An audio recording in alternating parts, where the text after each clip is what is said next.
Oh, wow. We are live. However, not live on Twitch because the title has the word. Yes, I don't know if we could have. Oh, yeah, I know what the word.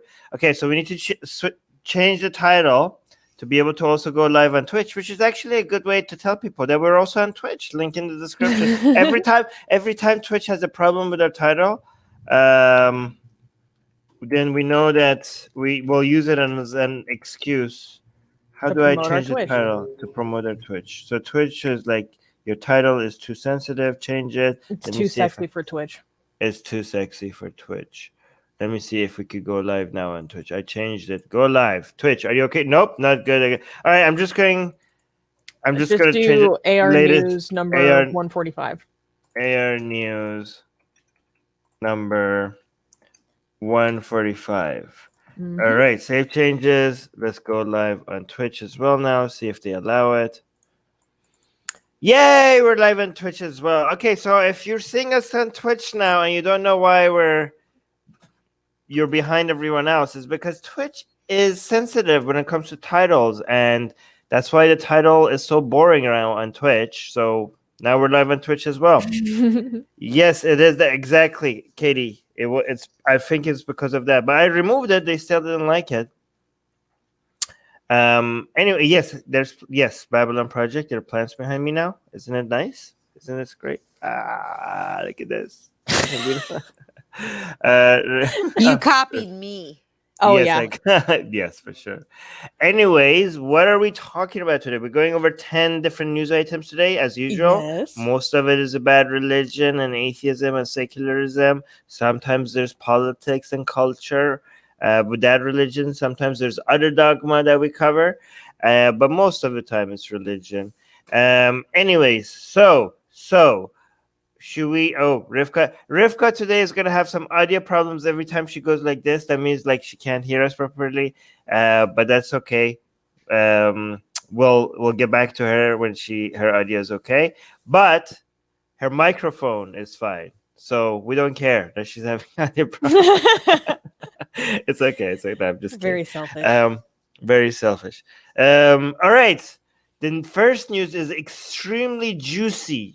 Oh, yes. Yeah. Children, it doesn't get better than this. It's beautiful in so many different ways. Okay. I can clap for this one, right? Oh, 100%. This one deserves like 3 claps. First news. First news. Okay. It's just so juicy. It's so juicy. Anti-gay Hungarian politician caught fleeing a 25-man orgy. This actually happened in Belgium. So the politician is Hungarian, but it happened in Belgium. Yes, because he's a representative to the EU.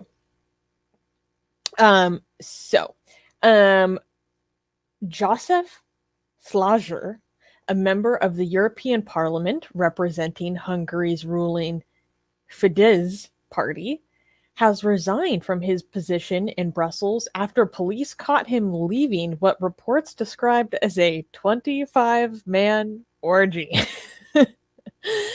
He admitted to breaching Belgium's lockdown rules to attend a sex party that included diplomats. The local newspaper quoted a police source as saying, "We interrupted a gangbang."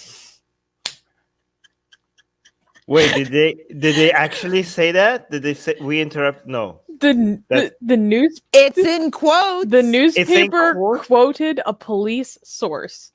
So, according to saying that the police officially said we interrupted the gangbang. If this is true, it's legendary. Wait, let me finish. Okay. It's no, so good. Come on. It's so no, good. This is too Yay good. for the Belgians. This is not real. This is too good. This is too good. Wait, let me finish. This politician, Szlager. Let me finish. Not if the police. not if the Belgian police can do anything about it. Not when 5-0 rolls up. So, Szlager, I know I'm saying that wrong, helped rewrite Hungary's constitution to, quote, protect the institution of marriage as the union between a man and a woman, end quote. He was spotted climbing out of a first floor window and, quote, fleeing along the gutter, end quote. Okay. It's so good. Okay, but the beautiful part of it is that he, like, we can laugh, and sometimes we're like, oh, but he didn't deserve it. Like, it's like laugh, but oh, sorry for him, or well, but this guy deserved it. Like, this is okay. Tell us about who this guy is and why this is beautiful. Okay, the story by itself is beautiful, but then when you learn about this guy and what he did, it becomes even more beautiful. Why? Yeah, so he was involved in rewriting the Hungarian constitution to explicitly, like I said, protect the institution of marriage as the union between a man and a woman. So rewriting the constitution to define marriage as impossible for it to be a same-sex relationship. Yeah. Bigots usually have more positive phrases for their bigotry. Like, they're like, we hate the gays. I'm like, no, we're pro-family. We're pro-family. We're institution, sacred marriage. Like, no, just we hate gays. That's what you mean. That's what you mean. Rivka wants to say something. Rivka, go ahead. Apparently, Joseph also had narcotics in his backpack and no ID. But when they got him back to where he was living, then he presented them with his diplomatic passport. So he was hanging out at the sex party, breaking the lockdown rules. He also had apparently bloody hands, which he may have. Oh, that's a pretty funny comment. But it says, I'm pretty effing gay, but not 25-man orgy gay, which is pretty funny. Well, I always say nothing says gay like virulent homophobia, right? Like under the ground. Right? So he had bloody hands, but they think maybe that happened when he was like, fleeing. Literally jumping out of a first-story window. And crawling along the gutter, which is a amazing metaphor in and of itself. Yeah, like fingers like Spider-Manning down the building. And he said, I don't take drugs. I'm not sure if he's like, oh, I was just holding those narcotics for a friend or whatever, right? But he had narcotics in his bag, and he said he was at a private party, and he apologized. And he also said that he deeply regrets breaking the COVID restrictions and it was irresponsible and he's ready to pay the fine. Okay, well, that's all very nice. No, the police said that like this 20-man, it wasn't just like a regular like 25-man orgy. Like they showed up and everyone was naked. Like everyone was and probably on drugs. Yeah. Okay, this would be legendary if it wasn't during COVID times and if this guy wasn't like such a hypocrite. You know what I mean?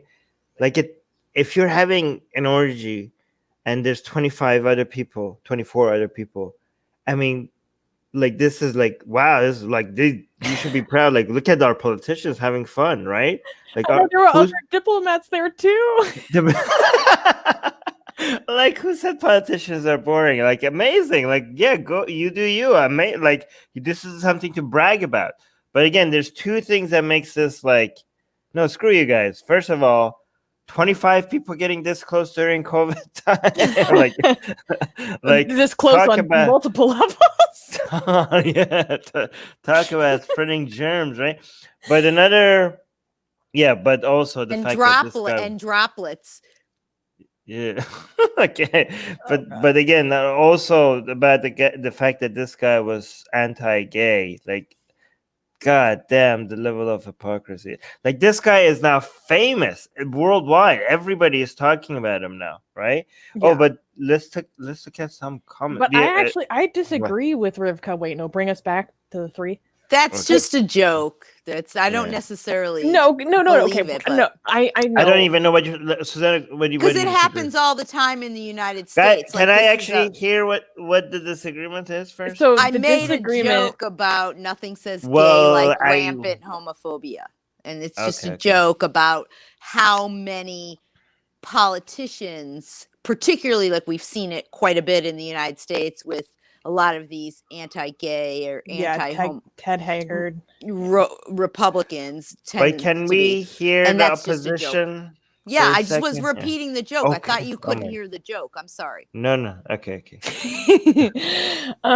So Yeah. yes, no, Rivka, I totally understand that you're joking, but like a lot of people legitimately think that. And just to put on my critical gender studies hat for a second, we talked about this when I was doing my minor in that field, and that's it's, you know, quote unquote problematic, because that's actually putting the onus of homophobia back onto gay people, you know, by like saying like, oh well, like if you're like the most homophobic people are actually gay, then in that way you're actually making gay people responsible. You're like blaming them for it, basically, when that's not necessarily I kind true. of see what you're saying, but I disagree. What I'm saying by making that joke is this person can't be true to himself, so he has what we were just discussing earlier. I was like, you know, preference falsification, right? Yeah. Because he knows that it's socially unacceptable in whatever realm this person may be in, so he's going to say that, but that isn't what how he truly feels. So in the privacy behind the closed door of the orgy, he's able to be who he really wants to be. But in order to either, you know, be a part of a political party or not be killed or, you know, whatever it is, he's going to go along to get along type of thing. Oh, I totally. see what you're saying and how it puts the onus back on them, but I think the joke itself stands because so many of these guys have come out in the sense of finding out that we found guy after guy after guy, you know, in a bathroom propositioning somebody, you know, a 25-man orgy, a hotel. So in and of itself, the joke is, it still stands. Yeah, no, the Yeah, the joke is joke fine. I was actually talking Yeah. about like people who All genuinely. right, I need to highlight the Yeah. comments now. Yeah, okay? it's So, Susanna, do you want to read the first one? okay. Fidesz, his political party became deeply religious on the surface during the last decade. They formed an alliance with every notable church in Hungary. Every allied church received enormous amounts of money for their dirty support towards the government. Priests directly and verbally suggest the accepted and awaited voting preferences for the believers. Of course, the political candidates of Fidesz, oh, this is the party. This party distorted the expectations of the fanatic and zealous believers towards every other people. The atheists, liberals, LGBTQ people became the enemy of the churches, the party, and the Hungarian nation according to their beliefs. They even created these quote-unquote morals. Mr. Slaughter's quote-unquote little affair exploded into this atmosphere. You can imagine the consequences. Interesting. Again, I'm going to make an exploded joke. No, no, but I was just thinking about like it's no surprise that It did not explode thanks to the police. I know. I mean, Right. ACAB guys. No. No. I'm kidding. This is what finally turned me anti-police. No, I mean, it's no surprise that he would be in the closet. Like, we've talked a lot on this show about how deeply homophobic the ruling party of Hungary is and how much they've influenced the culture. I'm not going to say all Hungarians or all of Hungary is deeply homophobic, but it has a lot of mainstream support right now, or at least that's what it seems to me as a foreigner. I'm glad Rivka is just talking while muted. You have to read Ida Dietrich Knightley's joke where it says Oh, Is he go damn it. Mennonite? Is he Mennonite? I've seen them do at least 10 Mennonite.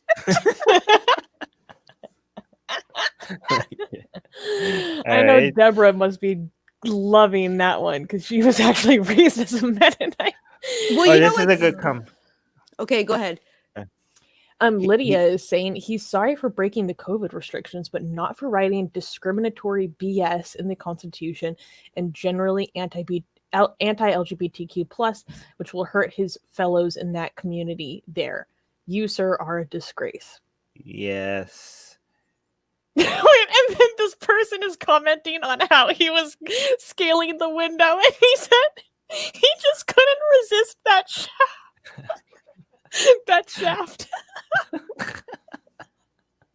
It's just too good. This is such a good news. Yeah, we needed this after all the bad news that we cover here. Oh, look at Deborah did like that joke. I saw it too. All right. Wait, you know what's really interesting, though? It's not quite similar, but there was and it doesn't have to do so much with this, but there was a Hungarian politician who was virulently anti-Semitic, and then they found out that he actually had Jewish roots, and he got kicked out of the party. Oh my God. Yeah, so it's like, what's going on with Hungary? And they're like, just anyways, there's a whole film about him and what happens to him. I'll have to find the film and put it up. There's so many good comments. Trolls is saying, quote, "It's just too good." That's what he said, Susanna. And then there's this comment by Toby. It's just Brussels police release first images of the scene, and it's a bunch of eggplants surrounding the Hungarian flag.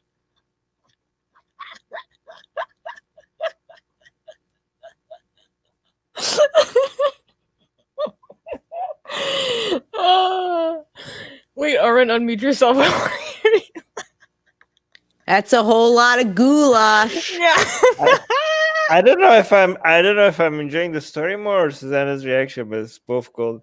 Oh yeah, this one. Wouldn't be surprised if in 5 years this article is about Pence. Oh yeah, it's actually Mike Pence. Yeah. I don't know. Let's actually have some good Hungarian people. Claudia saying, I enjoy being a Hungarian. Amazing country, amazing politicians. We are not all miserable here. No, we are not at all miserable here. It's sarcastic. We're not at all miserable here. Oh, this is sarcastic. And then the person above is saying, again, the person above is also being sarcastic. I love being Hungarian. It's so much fun. Wait, it's not. Aww. Yeah, by the way, Hungary and Poland is like ethno-nationalists. Hungary, Poland, and Japan are ethno-nationalist go-to countries as how you do politics right, okay? Yeah, for a homogenous society. And Japan because it's like mostly like homogenous, as in like anti-immigrant, which is very interesting because Japan itself is realizing that they need to open their borders to more immigrants for the sake of their economy recently. So with their aging population, their declining birth rate, they're screwed. They're like, yeah, we need to loosen up our immigration policy. So that because argument they can't get their own people to have sex, and they have a lot more men than they have women too, and they're is that as much of a problem in Japan? I thought that was China. It's more China, but a lot of places in Asia, because if you notice, like most of the babies that like Korea, Japan, some in Japan, but also a lot of the women now just they're working, they don't want to be married, and then also the way the corporate and the culture is in Japan, it's not a lot of time. Because of how late it works. But my point, go ahead. The point I was trying to get to is that Poland and Hungary, this is the country that these people like the homophobic, racist, anti-Semitic politicians that they have in Hungary and Poland. This is what a lot of these ethno-nationalists look up to as examples of how the rest of Europe should be. I'm hearing a bit echo, but I think, Susie, can you reduce my audio? I can't. I'm on 1% and only listening to you in one ear. Look at Nelson's comment. Nelson says, I'm sure he was just doing research for a book. That's a Pete Townsend reference, isn't it? I think it is. Yeah. I like That's this one. cool. So deep in the closet, he was in bloody Narnia. I didn't know that. Murtad is saying hentai is the #1 effective birth control. Why were the police fleeing an orgy? Sarcasm. Maybe he was studying the ethics of homosexuality. Oh my god, there's so many more here. We got It's so cool. we got this so many reactions. I think over 9,000. It was 4,000 last time I checked. got 9. We posted this on Atheist Republic Facebook page. It got 9,000 reactions and 800 comments. Yeah, link to our Facebook post every time we cover news. Link to the Facebook post is in the description if you guys want to go have fun with the comments there. Anyway, This story just blew up. No. Okay. Why can't all the stories be this good? Why can't all the stories lighthearted and enjoyable? Yeah, because we're talking about religion. I'm sure thinks it's not that enjoyable anymore. It was enjoyable until the cop showed up. Yeah. So guys, damn pigs. This is so right now, because religion has so much influence in our lives, like when we cover the news and religion, I think like a lot of them is going to be like negative, sad news, right? But if we start winning, I think we're going to have more stories like this, right? So for the people who are saying that we shouldn't get political and all, like this is why we need to get political, okay? We need more good stories, okay? Anyways, can I clap for the next news? Yes, Rivka says yes, so I'll go with Rivka. Next news. The Jehovah's Witnesses could lose their tax-exempt status in Australia. Yay! Hopefully. This is a huge deal, you guys. This is huge. So, the Jehovah's Witnesses, also known as the Watchtower Organization, could lose their tax-exempt status in Australia because they refuse to join a government program to compensate survivors of childhood sexual abuse. In 2013, the Australian government created the, quote, Royal Commission into Institutional Responses into Child Sexual Abuse, end quote, to investigate allegations of abuse in religious and secular organizations. The commission led to the creation of the National Redress Scheme, or NRS, a formal way to monetarily compensate victims for the abuse they experienced. However, for the survivors to receive payment, the implicated organizations had to agree to be part of the NRS system. Thus far, the Jehovah's Witnesses organization has refused to join the NRS program, therefore making it impossible for survivors' applications for compensation to be completed. The Australian government has said that groups that do not join the NRS would no longer be eligible for federal funding and face potential loss of their nonprofit status. So guys, this is all because the JWs, as they're commonly known, refuse to own up to their history of systematic evasion and cover-up of rampant child sexual abuse within their organization. I wanted to say a couple things with regard to this. It's also not just that they won't own up to it.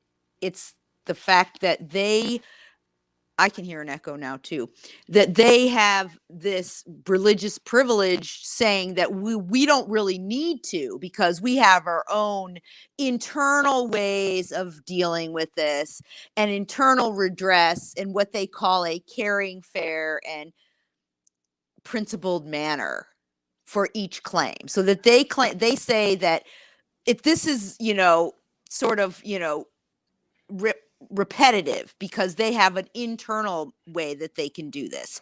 But so far there hasn't been shown that they actually do that, any kind of redress. And then I also think it's interesting that there were 6 other religious groups or organizations that had also failed to sign up for this, to this particular, club that nobody wants to be in, I guess. But once they heard that they would lose tax exempt status, etc., they all joined, except for the Jehovah's Witnesses. So I think that that's kind of interesting that their own monetary stuff, where they realize, wow, this is of benefit to us monetarily in a way that, and so I wonder, like, where the Jehovah's Witnesses are going with it. They feel like they're so well financed that they could lose their tax. I just find it really interesting, and their claim that they don't have to do this because somehow they are superior in terms of how they deal with it as compared to this commission that all these other people are joining. Well, so part of it, I think, has to do with some of the internal beliefs of the Jehovah's Witnesses organization. So it is so for those who don't know, the Jehovah's Witnesses are straight up a legitimate cult. We're not talking about like you got cut, Alyssa. Straight up what? They straight up destructive cult. Like it's a real cult.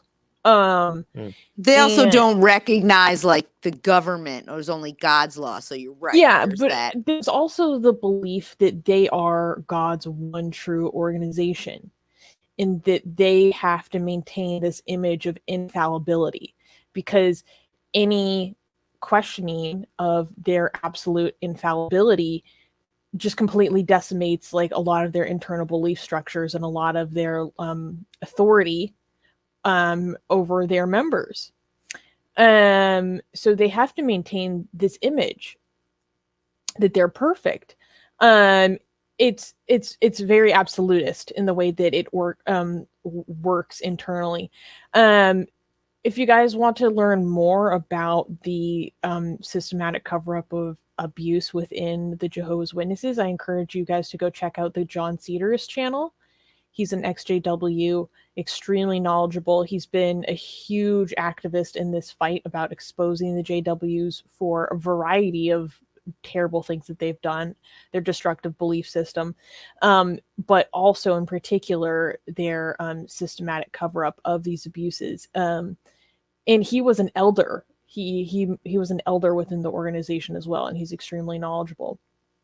But and I thought it was interesting what you were also detailing, Rivka, about the other organizations, because as soon as these other 5 organizations were quote unquote named and shamed, they were like, oh, okay, we fixed it right away. Like probably they wanted to maintain their image, or they didn't want to lose their tax-exempt status, but they got on board as soon as they were publicly outed as not being part of the NRS system. And it's very interesting, yeah, like you said, like why do the JWs, or at least the organization, seem to think that they're different and above this? Well, to your point about their hierarchical belief structure and the truth seeking and all these like terms that they use, I wanted to, just reiterate this point, or maybe make it a little bit more clearly. From what I understand, there's this sense that any secular organization, which would mean outside of the witnesses or not part of the truth, is somehow a either a trick by Satan or is of Satan. So therefore you're supposed to limit your contact with non-witnesses and non-witness affiliated things, like for example the not voting, the not celebrating holidays, whether they're Christian or secular or whatever country you're in, because they're a worldwide organization. So all of these things kind of go along with their core belief system of, well, we can't associate with the government or any of these other secular type institutions, because that would be a violation of our A, belief system, and B, they're Satan, and they're non-witnesses, and we don't associate with non-witnesses. Yeah, it's really extreme. And this just reminded me, it makes me so frustrated that these organizations do get federal funding. And that they an organization as abusive as the Jehovah's Witnesses gets nonprofit status and federal funding. It's insane. This is how I feel about Scientology as well. I think Australia's treatment of Scientology is a bit different, but in the United States, the fact that they're allowed to be tax exempt, I think, is I don't even know what words to put on it. It's horrendous. It's extremely well documented that they actively, physically, emotionally, and sexually abuse their own members. Should I read that comment from AGA? AGA is saying the ACL, a lobby group with ties to the current federal government and the Prime Minister, is calling this and making conversion therapy illegal, an attack against religious freedom. Oh, wow. So they're saying that holding the JWs accountable for this is an attack on religious freedom. Are you kidding? I'm so triggered right now. Again, another example of people losing their privilege and seeing it as an attack. But go on. I would like to just, to that point, I'll give a quote from Stephen Hassan, who's a cult survivor. He says that you cannot have freedom of religion until you have freedom of mind. And so you do not have the freedom of religion if you're in a group that does not let you have freedom of mind. Meaning, not destructive, not shutting down critical thought, not punishing people who criticize, not ostracizing, abusing, shunning people who leave. And there's also a variety of other things that mark a group as a destructive organization. But those are some of the behaviors that you see in really destructive cults. Katie is saying, do you think it's fair to say that JWs have become their own religion and are not just a Christian sect anymore? I have seen several people say this. It also comes off as defending Christianity, though. Well, I mean, as a Catholic, I clearly believe that they're heretics. Ex-Catholic. They tried to prophesize the end of the world a number of times. The world was supposed to end in 1975. They don't believe that Jesus died on the cross. There's a lot of very interesting beliefs. But I would say it's a destructive cult. It's a destructive Christian cult, because they still believe that salvation and achieving eternal life is only possible through Christ, but their specific interpretation of Christ, which is based on a retranslation of the Bible that's completely inaccurate. D. Solomon is saying they don't celebrate Christmas. I remember once at school, I innocently gave a Christmas card to a JW for her only to rip up the Christmas card in front of me. Yeah, because she thinks you're doing pagan stuff, because it's not mentioned in the Bible. So I want to address what you were saying about, freedom of religion and not before you have freedom of mind. I actually don't think any of these people really want freedom of religion for anybody else. That's the impression, is they're not interested in freedom of religion except for their own religion. And that's not even about the freedom. It's about the ability to, force other people to submit to their set of beliefs. So if all freedom of religion goes away and it's just their religion, that's fine. That seems to be what really is going on with not just the JWs, but with other similar type of groups who are demanding that they get to, apparently, molest children or not have to pay consequences for it, whatever that means, or, abuse people or marry children or whatever it is, under the auspices of religious freedom, aren't really interested in religious freedom. Obviously, it's just a sense of privilege, and they don't care about anybody else's religious freedom. So that's one thing. And then to that point about they're not celebrating Christmas, not voting either, no birthdays. And I know this from being a nurse, no blood transfusions. So, Okay, guys. So, Susanna, when I unmute you, I hear Rivka echo and myself echo. So the echoing is coming from your end. And yes, I know that. By the way, people, I know that Rivka's audio is going like, but we're gonna address that after this live stream is over to figure out how to fix that. I haven't been getting that. Oh yeah, I've been like it's like a little bit like that sometimes when she's speaking, but it's okay. We can listen. Let's mark this down. The 35-minute mark. We'll figure that out later. But we need to go to the next news. It's okay. We'll figure this out later. Do you guys? Okay. Wait, is that a? Do you guys hear any echoes when I unmute Susanna in live chat, or is it just me and Rivka who hear the echo? I'll see what the live chat says. Okay, so can I clap for the next news? It's just kind of like a nonsense pastor. It's next serious. news. Next news. Conservative pastor warns that Biden will promote science and a godless LGBTQ agenda. Conservative American pastor Franklin Graham warned Christians that LGBTQ people are planning to push their godless secular agenda when Joe Biden is inaugurated. He added that the LGBT community is, quote, extremely dangerous if they are permitted to proceed unchecked. Quote, if you don't conform to their ideology, agree with their sinful beliefs, teach what they say is right, they want to close you down, he wrote in a recent Facebook post. Quote, they will pressure and bully politicians to get their way. So this is pretty interesting because this actually goes a little bit deeper than his initial statements. So he was reacting to how the HRC, which is the Human Rights Campaign, which is a very notable pro-LGBT lobby in the United States, put out a list of Katie is saying Biden stole my agenda. They put out a list for Biden to, think about going into his presidency, called the HRC's Blueprint for Positive Change 2020, which lists 85 things the Biden administration could do to promote equality without going through Congress. One item on the list was no longer giving Christian universities a religious exemption to the Higher Education Opportunity Act.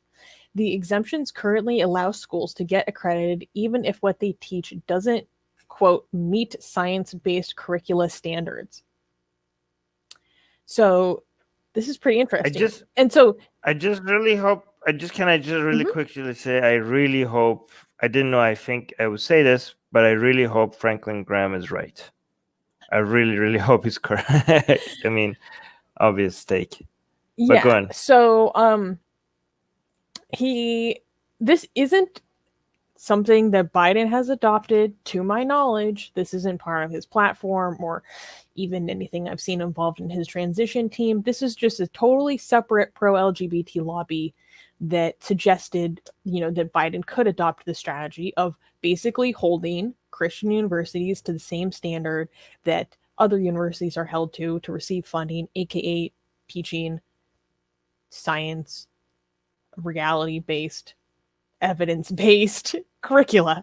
You mean actual science? Yeah, girl. Yeah. And so this has caused a huge uproar in a lot of, particularly it seems, the evangelical community. Al Mohler, the president of the Southern Baptist Theological Seminary, said in the Christian Post article that this pastor linked to in his Facebook post that, this outrage was coming from, saying that, quote, losing accreditation would devastate Christian schools. The article says that Christian colleges, quote, need accreditation from government-approved agencies to show that they can give students a useful education. If a school isn't accredited, other schools often won't accept transfer funds, and employers won't hire its graduates. So this is a huge. If the Biden administration did go through with this, that would be a huge blow to Christian higher education, because they would no longer have this privilege. And it wouldn't even be Christian higher education. It would probably be like Islamic institutes as well. But Hussein, this is my favorite comment so far. He's wrong about Biden. He's wrong. Biden will be Shaheed for Islam. Inshallah. None of this is sounding like a threat to me. This is all like, don't threaten us with a good time, Franklin. Like, this is like, I hope he's right. I hope everything, because maybe, you know, this whole Biden vote seemed like to be just mostly an anti-Trump vote. But if all of this is going to come true, I'll be like, yay, Biden, I guess. Like, if it's true, right? Like, maybe if he's right about all of this, we could actually start selling. I don't know what's going to happen, but maybe if all of this, if he does promote science and godlessness and LGBT acceptance, tolerance, agenda. Wait, Gossam is saying and no commies. Insha Armin. No, Insha. Yes, Insha Armin. I like that. And no what? Saying, but no commies. Godlessness, LGBT, science, and no commies. No commies. I mean, no. Yeah. I mean, they can express themselves, obviously. But yeah. Okay. Cool. Do we have any other comments before we go to the next news? No, unless you want to look at the Facebook. What? No, I do want to look at the comments for this next news. Can I clap for this? I mean, it's bad news, but it's not like tragic news. So I can clap. Next news. Egyptian model jailed for posing in front of pyramids. In Egypt, Egyptian model Salma al-Shimi has been arrested alongside her photographer after posing in front of pyramids in a tight-fitting, quote, pharaonic dress. The arrests are part of an ongoing crackdown on social media influencers under the guise of maintaining, quote-unquote, public morals. In recent months, female influencers have increasingly come into conflict with a regime that is determined to show that its harsh treatment of Islamist political groups, such as the Muslim Brotherhood, does not mean that it will tolerate liberal attitudes. So this is just one in a number of female influencers, primarily female influencers, from what I've seen, who have been arrested because of stuff they do for Graham. Or there's been a number of high-profile TikTok girls, young girls, who have been arrested for, you know, insulting public morals, basically, for the way they dress on TikTok. Well, I just gotta say, she's al-Shimi, all right. Girl is thick. She looks good.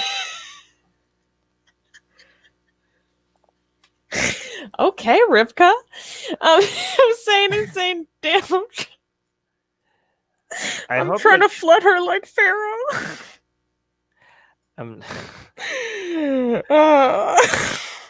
I really hope that she got like a major boost in her Instagram following and all her other accounts because of this nonsense, right? You know, some of the talk is, though, that I've seen on some of like the Africa news and some of the Moroccan, you know, because they're talking about Egypt and Morocco, is that she didn't actually get arrested.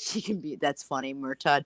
She didn't really get arrested for her clothes. It's because she tried to sneak in without paying, or there's all these like, you know, people are saying like, oh, it wasn't that, it's that they didn't pay, or that they, you know, I've seen some comments like that. So just, it's all these ways to just sort of deflect from what's really going on. And then lots of comments from people saying stuff like, really, the country of belly dancing is uptight about her clothes, you know, and they're Africans. Egypt is in Africa.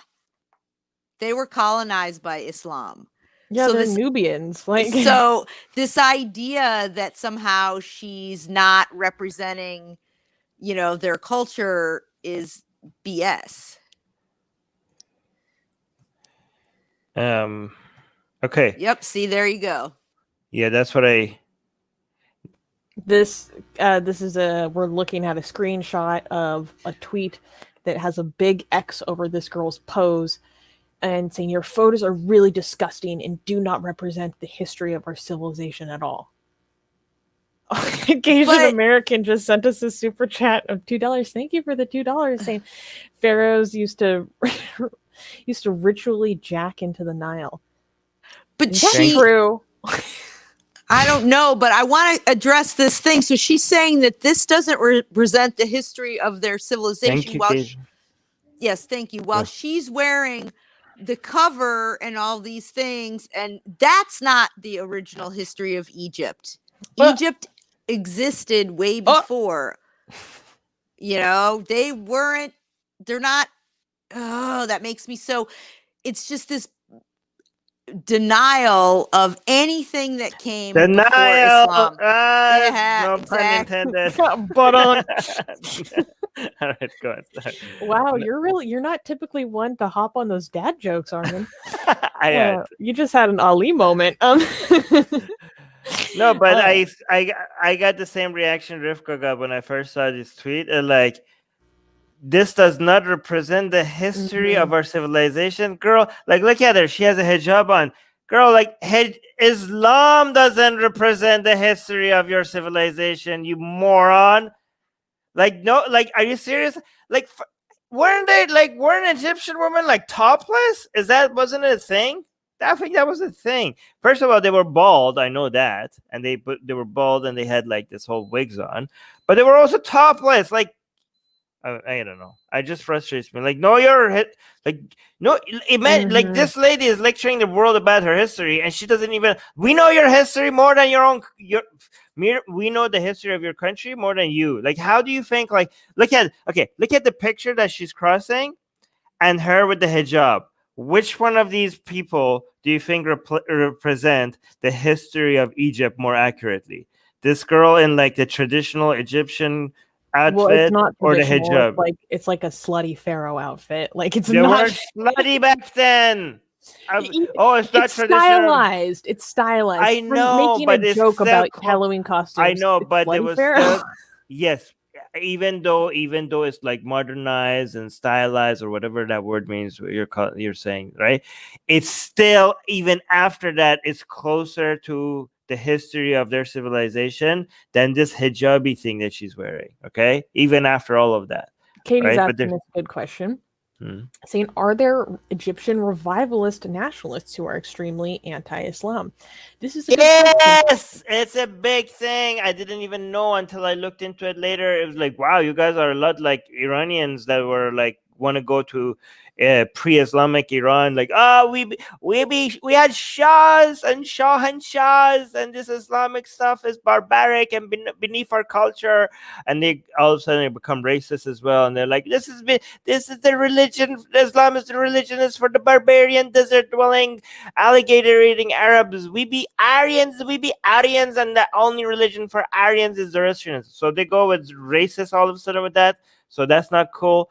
But I noticed that in Egypt and in Lebanon, people are saying, like, you know what, we don't want Islam because we're not even really Arab. Like, guys, why are you making ethnicity all of a sudden? You have to oppose Islam because it's just nonsense. Don't be like, this is not our religion because we're not true Arabs. But it's very similar in Egypt because they like, we be like in Iran, they're like, we be Shah and Shahs, not like mullahs. And in Egypt, there seems to be a movement like, we be pharaohs, we're not like ulama. And this whole thing is like, kick this barbaric religion out of our country. We need, like, they have like I've seen like cartoons of like pharaohs chasing down mullahs with arrows. Oh my word! On their chariots. So I was like, "Woo, this is like a thing both in Iran and in Egypt." But go on, Rivka wanted to say something. I was going to say throughout North Africa, I hear those kind of comments. Like, that's not our original religion. We weren't really Arabs. We were colonized by Islam. This isn't our culture. In some places, not even our original language, et cetera, et cetera. So there's like, some people are just talking about it to, discuss it, but Oh God. Murtad skeptic is saying. When I highlight the comment, finish your thought. We'll come Okay, back to sorry. the comment later. But Yeah. anyways, so I've heard that, amongst a lot of people in North Africa, Moroccans, my Moroccan family, Moroccans, some Tunisians. I don't know about Algerians so much because I don't know that many Algerians. I know some, but so it makes sense again that Egypt too, that a lot of this discussion is we're part of Africa, our culture is African, it's not Islam, it's not Arab. So there definitely is that going on for sure. That's all I wanted to say. Murtad always coming with just fantastic jokes, saying goddess ISIS is greater than the group ISIS. And for people who don't know, the reason why we're saying ISIS instead of actually just pronouncing it is because YouTube gets butthurt over us mentioning that group. Katie is asking a good question, saying these people see the world in a binary of Islam versus revivalism. Why do they not see modernization as an option? Well, because they're morons, Katie. In the Egyptian case, it actually has some substance to it, given that women's rights in ancient Egypt was astonishingly ahead of its time. Yeah, but we don't need to go back to progress. We could go forward to progress. So we don't need to look at history and revive anything. Modernity and Enlightenment values and liberalism gives you actual much better, even if they were better. I mean, come on, compared to Islam, who wasn't better compared to Islam? Islam was obviously a step backward, right? So we shouldn't be like, oh, it was better before Islam, so let's go back to that. No, we could like go forward. We could get rid of Islam by going forward. We don't have to get rid of Islam by going backwards. All right. Oh, you want to read the Susanna? You want to read the tweet that I highlighted, like on the screen? From Mona El-Tawi, saying, in its latest war on women's bodies, Egypt's public prosecution is investigating aspiring model Salma Al-Shimi for a photo session at the Saqqara. Oh my goodness, Saqqara. Just one of the pyramids. Yeah, pyramid plateau that she posted on social media. Okay, hold on. Let me see if there's any other tweets before we go to the comments. Any other tweets? So that Mona is good. Mona, I like Mona.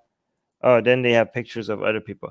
But let me actually show you the comments from our own community to see if there's anything interesting there. One second.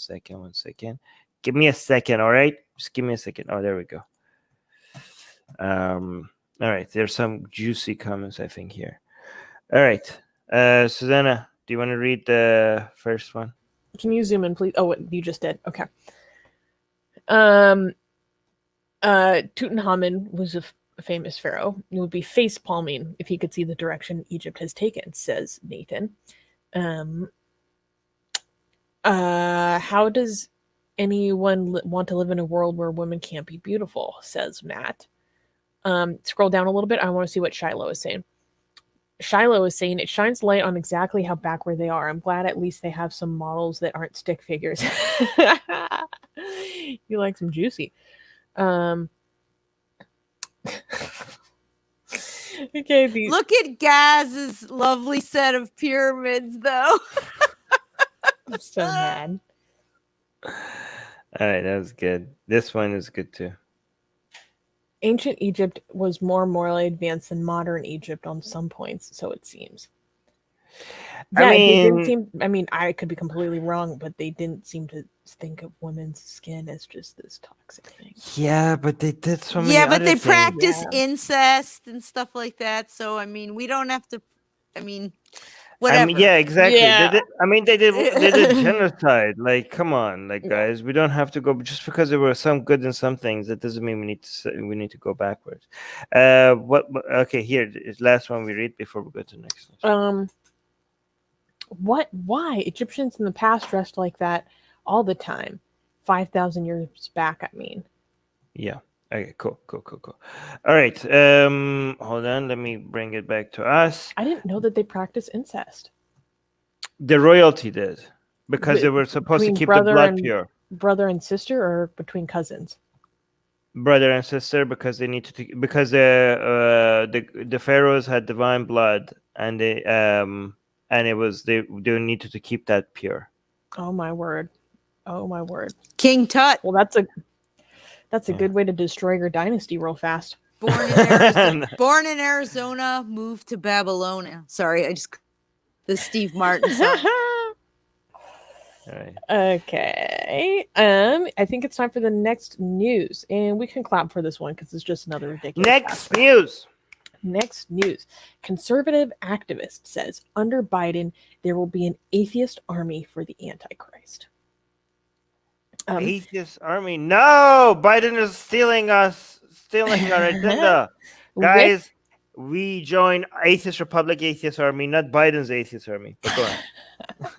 With Joe Biden's inauguration as president quickly approaching, conservative activist and former Colorado state legislator Gordon Klingensmith is extremely worried about what will happen with the United States military. He explained in a recent newsletter how Biden would make the U.S. Armed Forces transgender. Quote, female soldiers and students will be forced to share common showers in rooms with cross-dressing men or boys with male anatomy within hours of Biden's inauguration. Hours, I tell you. Like, yeah, exactly. Rivka, keep a stopwatch. Christian troops who object to sharing co-ed showers and bunks with opposite gender anatomy will be vilified as discriminators and will be punished, demoted, discharged, or court-martialed. Mark my words. The devil wants an atheist army for the Antichrist soon. End quote.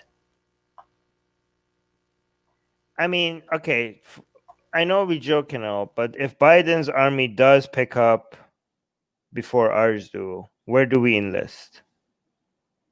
This seems amazing. Atheist army of the Antichrist. That should be a middle band name. But go on, Rivka. And then Katie is saying, how can I sue Biden for stealing 2 of my agendas? Oh, Katie.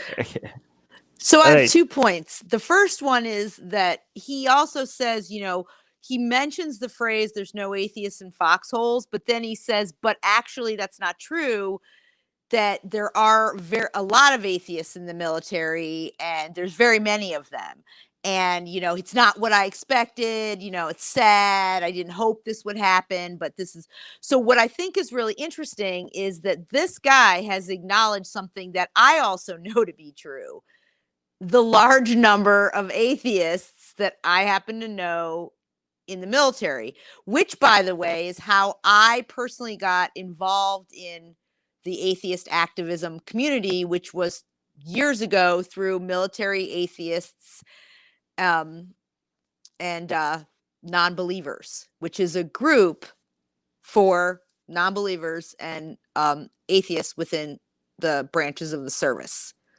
So I find it really interesting that he's actually acknowledging the number of non-believers that actually do exist in the military. And then the other thing I wanted to bring up is I really think it's so interesting that this is just this typical thing that people always do with their enemies. Biden's like the Schrodinger's president, right? So before he got elected, he was just this sleepy Joe. He's dementia.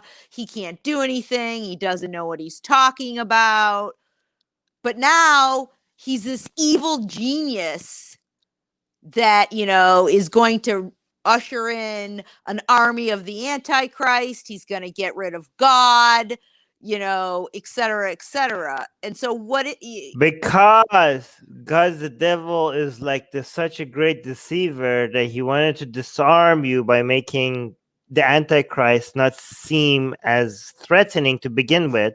And all of a sudden, when he comes to power, he becomes this charming figure that whoa, where did this come from? And then we atheists start worshiping him. I mean, by the way, you know what I don't like about this story? This whole idea, this promotion of idea that the atheists are so dumb that the Antichrist is here and we're still atheists. We're oh yeah, here's the Antichrist, and now let's follow him. And wait, you guys are following the Antichrist and you still don't think there's a God? Like, do we, like, how does this work? Like, do we not, like, are we serving him without realizing that he's the Antichrist? Or are we just, like, so dogmatically atheist that we just, like, oh, yeah, this is the Antichrist, but we're so, like, we're just going to still remain atheists because that's Actually, yeah. Armin, you make a really good point, but I don't think it says anything so much about maybe how people perceive the stupidity of atheists. It's how the assumptions that these people make, in that they don't really understand what it means to be an atheist. They assume that if you don't believe, then you must be a devil, the Antichrist, a terrible person, or ulterior some motives, kind of a secondary secret agenda, all kinds of other things, which is why I brought up the Schrodinger's thing, because it's so very much like a lot of the anti-Semitic stuff. You're these evil geniuses, but you're also, outside of society, and you control everything, but you also are nothing, and dehumanizing them. The same thing with the atheists, right? Somehow, they don't count because they don't believe, but because they don't believe, they have some sort of superhuman power with the devil. It's just a crazy, and the same thing with Biden. So it's just, go ahead. Katie has a hilarious comment. Plot twist, it's Loki deceiving us all to prepare for Ragnarok. Remember, he mentioned transgender. So Katie there's this whole thing in Norse mythology about Loki becoming like a woman, but to figure out what will destroy the most beautiful god Balder, and it brings about the end of the world, aka Ragnarok. It's hilarious. And Ragnarok, is there Qiyamah. Ragnarok is end of times, or Qiyamah for Norse mythology. I have one other point that I just wanted to make, and not that this necessarily, I don't want to take this guy's side, but you see this exact same thing and just more indication about these fundamentalist beliefs, and they just sort of want to, they're always worried about women with men in a transgender bad situation, but you never hear anybody worry about boys. Okay, so what that says to me is it's the typical extremist, fundamentalist mindset about, we must protect our women from, and then insert whatever group they're against within the parentheses. So it's just this control factor. It's almost like a religious supremacist narrative kind of thing. There's some hilarious comments on Facebook. Yes, let's read that. Andrew Knapp is saying, crap the bed, lads. They're on to us. Everyone get your respective llamas and scatter. We'll regroup at the secret rendezvous. That's okay. I like the image of us all on llamas. Like, we ride.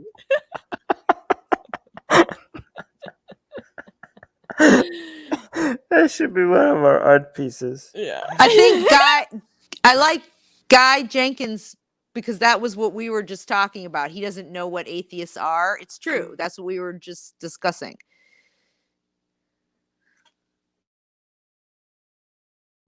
Yeah.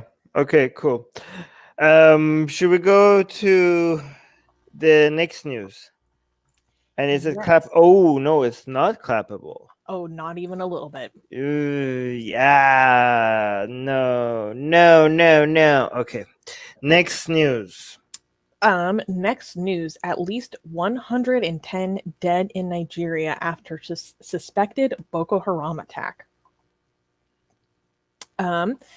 According to the Nigerian UN humanitarian coordinator, Edward Kalon, at least 110 people were killed in an attack on Koshobi village in northeast Nigeria.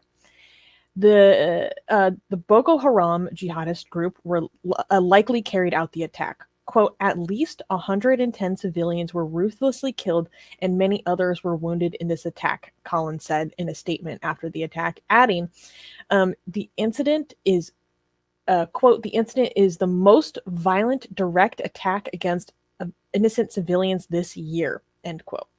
According to a pro-government anti-jihadist militia, the assailants tied up dozens of migrant farmers working local rice fields and slit their throats. 6 others were wounded in the attack, 8 remain missing, and several women were kidnapped.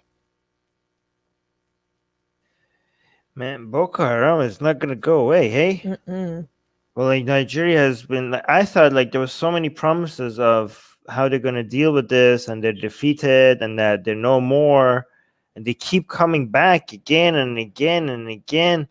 Like this is like the curse of Africa, right? I don't understand how like so many other countries are involved with trying to get rid of them as well.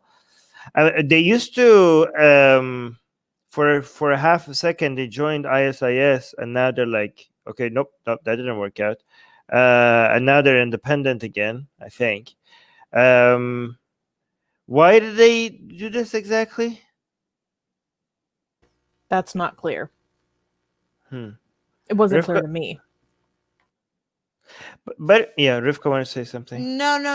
I'm trying. I thought I did, but no. Go ahead. What were you? No, but again, here's the thing. A lot of people. This is why it annoys me when people keep saying like, "Oh yeah, terrorism, Islamic terrorism is not a thing anymore."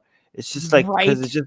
it's just not happening in their backyard. So they're like, "Oh yeah, we don't have to worry about it anymore because it's not happening here." Like every time somebody like in United States or UK, one of these YouTubers, they're like, "Oh yeah, we haven't heard about any attacks in recently. Hey, these Islamophobes don't have much to talk about anymore." And, like, Subtweeting Kyle Klewinski.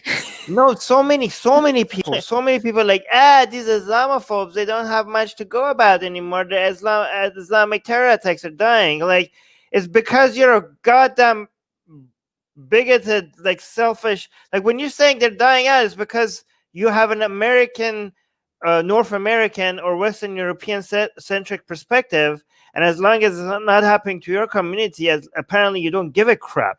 Like Islamic terrorism is alive and continuing globally, and just like it seems like African lives just don't matter. And it's so interesting because the people that say like, "Oh, Islamic terrorism is dying," are the same people that keep, have like Black Lives Matter slogans, promote Black Lives Matter slogans. But when it comes to actually caring about the main victims of Islamic terrorism, they're like, "Yeah, Nigeria, what?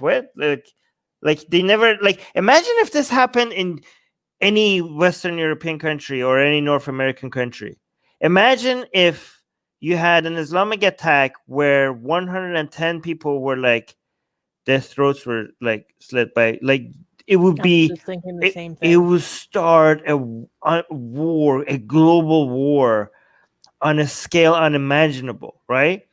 Like imagine all the like when we had like one person in France, Samuel Paty, right?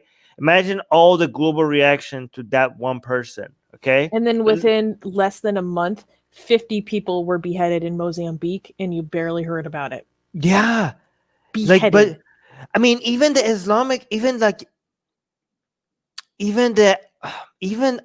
anti-Islamic activists, right? They like, so let me criticize, like I'm criticizing the people who are against us, but let's also criticize the people that are supposed to be on our side, right? Like how many of them showed a reaction to this compared to Samuel Paty, right? One person in France gets a global reaction, a way larger global reactions from both Muslims and anti-Islam activists and everybody in between, compared to 110 people in Nigeria and another 50 people dying in a short amount of time in Mozambique by Islamic terrorists. And you don't like nobody cares. Nobody cares. Like what happened to Black Lives Mattering? What happened to hashtag Black Lives Matter? Rivka wants to say something. Okay, so I remembered what I wanted to say. I just wanted to make sure I understood it correctly. I was getting my thoughts together. So as to why they're attacking these people, not 100% for sure, but a lot of the people that were working, that they killed, were laborers working on these farms who had traveled from other places to work on these farms, some of them from the north, some of them from as far as several hundred miles away. And so part of the justification that they give, which is going as far back as some of these murders that they were committing and terrorist attacks in the early, mid to early 2000s, like I think there was one in 2009 where they killed a bunch of farmers, is that they're spies. They're giving information to the military or to other groups, or they're somehow passing along information that is Boko Haram deems either detrimental to them or detrimental to their cause. That's one thing. So the other thing is, to your point about what you were just making. So the PM, I think, of Nigeria, or president, he called this, and I quote, insane. He said this was an insane attack. And this happened, and this has been happening. And it reminds me on some level of like the Jean Jouid thing in Darfur, where they would just roll in, decimate these villages, kidnap women, and come out. It's just this sort of random violence too that almost keeps the whole population in fear, and it's a way to demonstrate your power as well, and how so there's that level of it too. Not that they're necessarily the same, but so this insane thing happens, nobody cares. And I honestly think some level of it is there's this assumption that people in Africa are just poor savages, or this kind of thing happens all the time because they're all starving over there and there's nothing going on, and they have, there's no electricity, and they live in huts, and they don't drive cars. I mean, honestly, this is this assumption, I think, that a lot of people make, or maybe it's not even an assumption, but sort of an idea that people have in their heads. So whatever happens in Africa is just on this primitive level almost. And so, well, that's just what happens in Africa often. So first of all, Haris Sultan is here. Hey, Hi, Haris. So in terms, I found some more information, and then I disagree with Armin about something. It says, some more information about why I think another motivation might have been to destabilize. So this is from the article, The Guardian. The attack took place as voters went to the polls in a long-delayed local elections in Borno State. The polls have been repeatedly postponed because of an increase in attacks by Boko Haram and a rival dissident faction, ISWAP, or ISWAP. The two groups have been blamed for increasing attacks on loggers, farmers, and fishermen, whom they accuse of spying for the army and pro-government militias.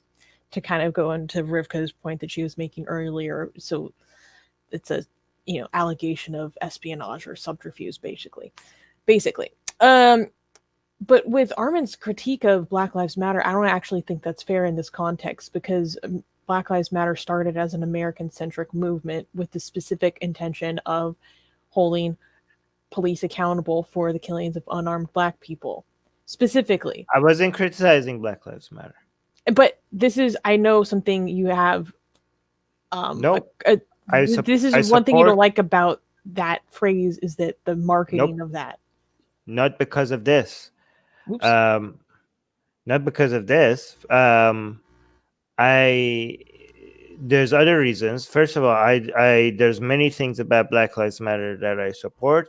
There's some things about some people within Black Lives Matter that I don't support, not the entire movement. And there's many things about the institution that is called itself Black Lives Matter that I don't like. But many things within Black Lives Matter as a movement I support. I mean, civil rights movements as a whole, more of it, I think is a great thing. Okay. I wasn't criticizing in this, like I have criticized some aspects of Black Lives Matters, but what I was saying here was not any criticism towards that movement. What I was saying here is the apparent hypocrisy of the people who pretend to call out double standards, while those individuals specifically, not the movement, have these double standards themselves. Okay, you know what I mean? that makes Like I sense. was talking, yeah, but this was not specifically a criticism of the movement, Because but that's something that bothered especially me. people that, especially another thing is that these people do call out American-centric or Western European-centric views themselves sometimes, right? So that's what I was highlighting. By the way, it's fine to have American-centric views if you're an American, right? Or you're Western, or like British-centric views, because all other countries have those like Persians have Persian-centric views, right? But so it's fine to have an American-centric views if you are an American. I just find it ironic that they are the people who call out people for having American-centric views while having American-centric views. That's That what I'm makes trying sense. to say. Yes. Yeah, Hara Sultan is saying it's just a poorly thought out slogan like defund the police. Even Obama pointed it out.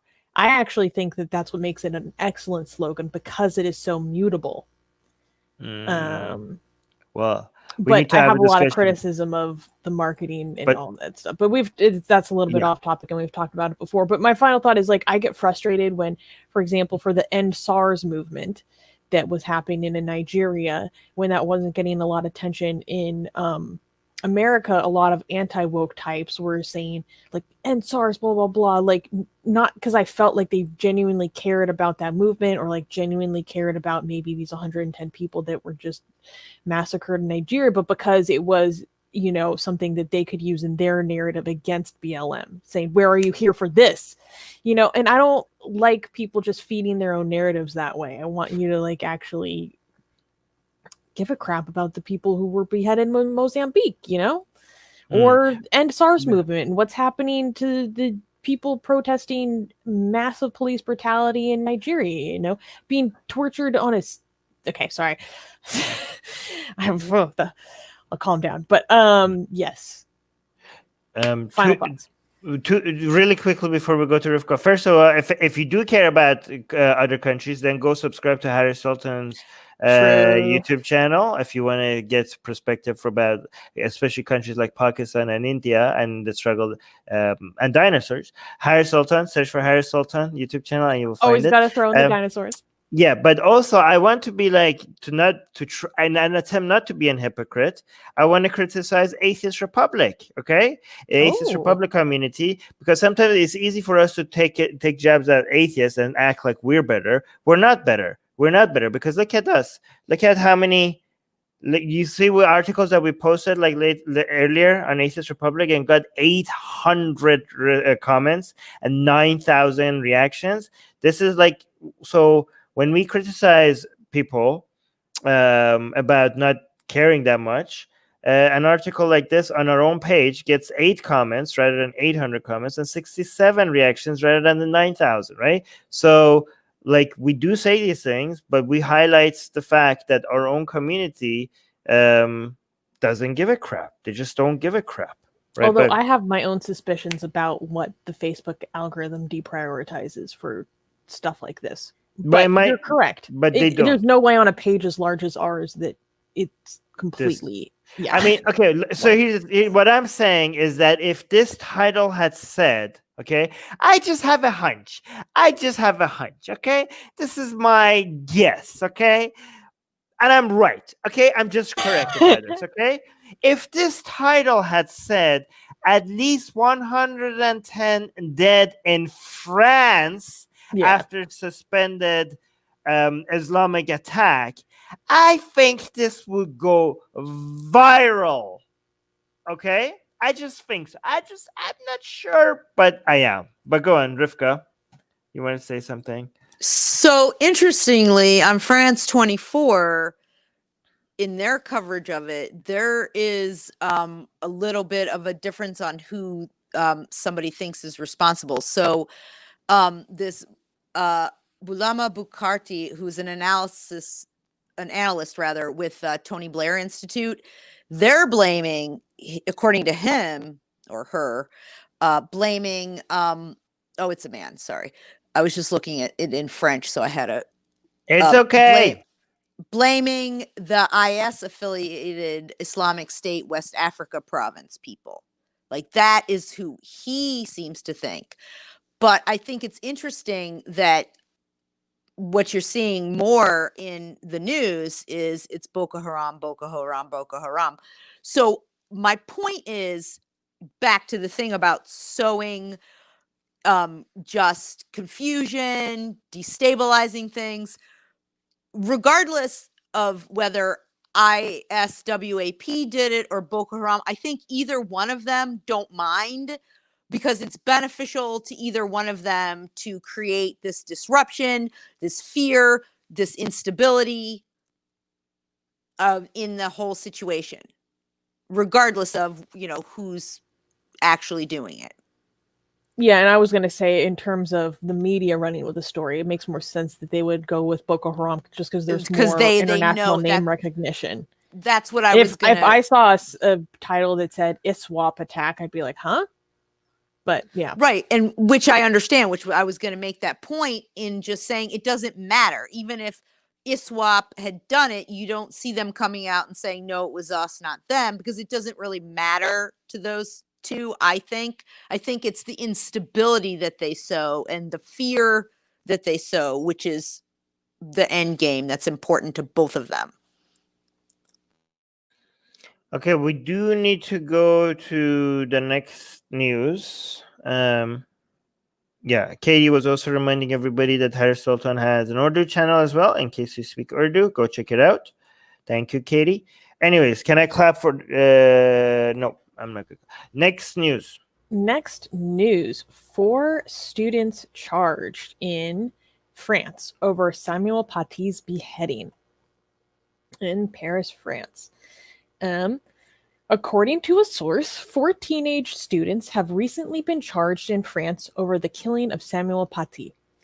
3 of the 4 students charged were suspected of identifying Paty to his killer, 18-year-old Abdullah Azorov, who then hunted him down and beheaded him in the street near the school where he worked.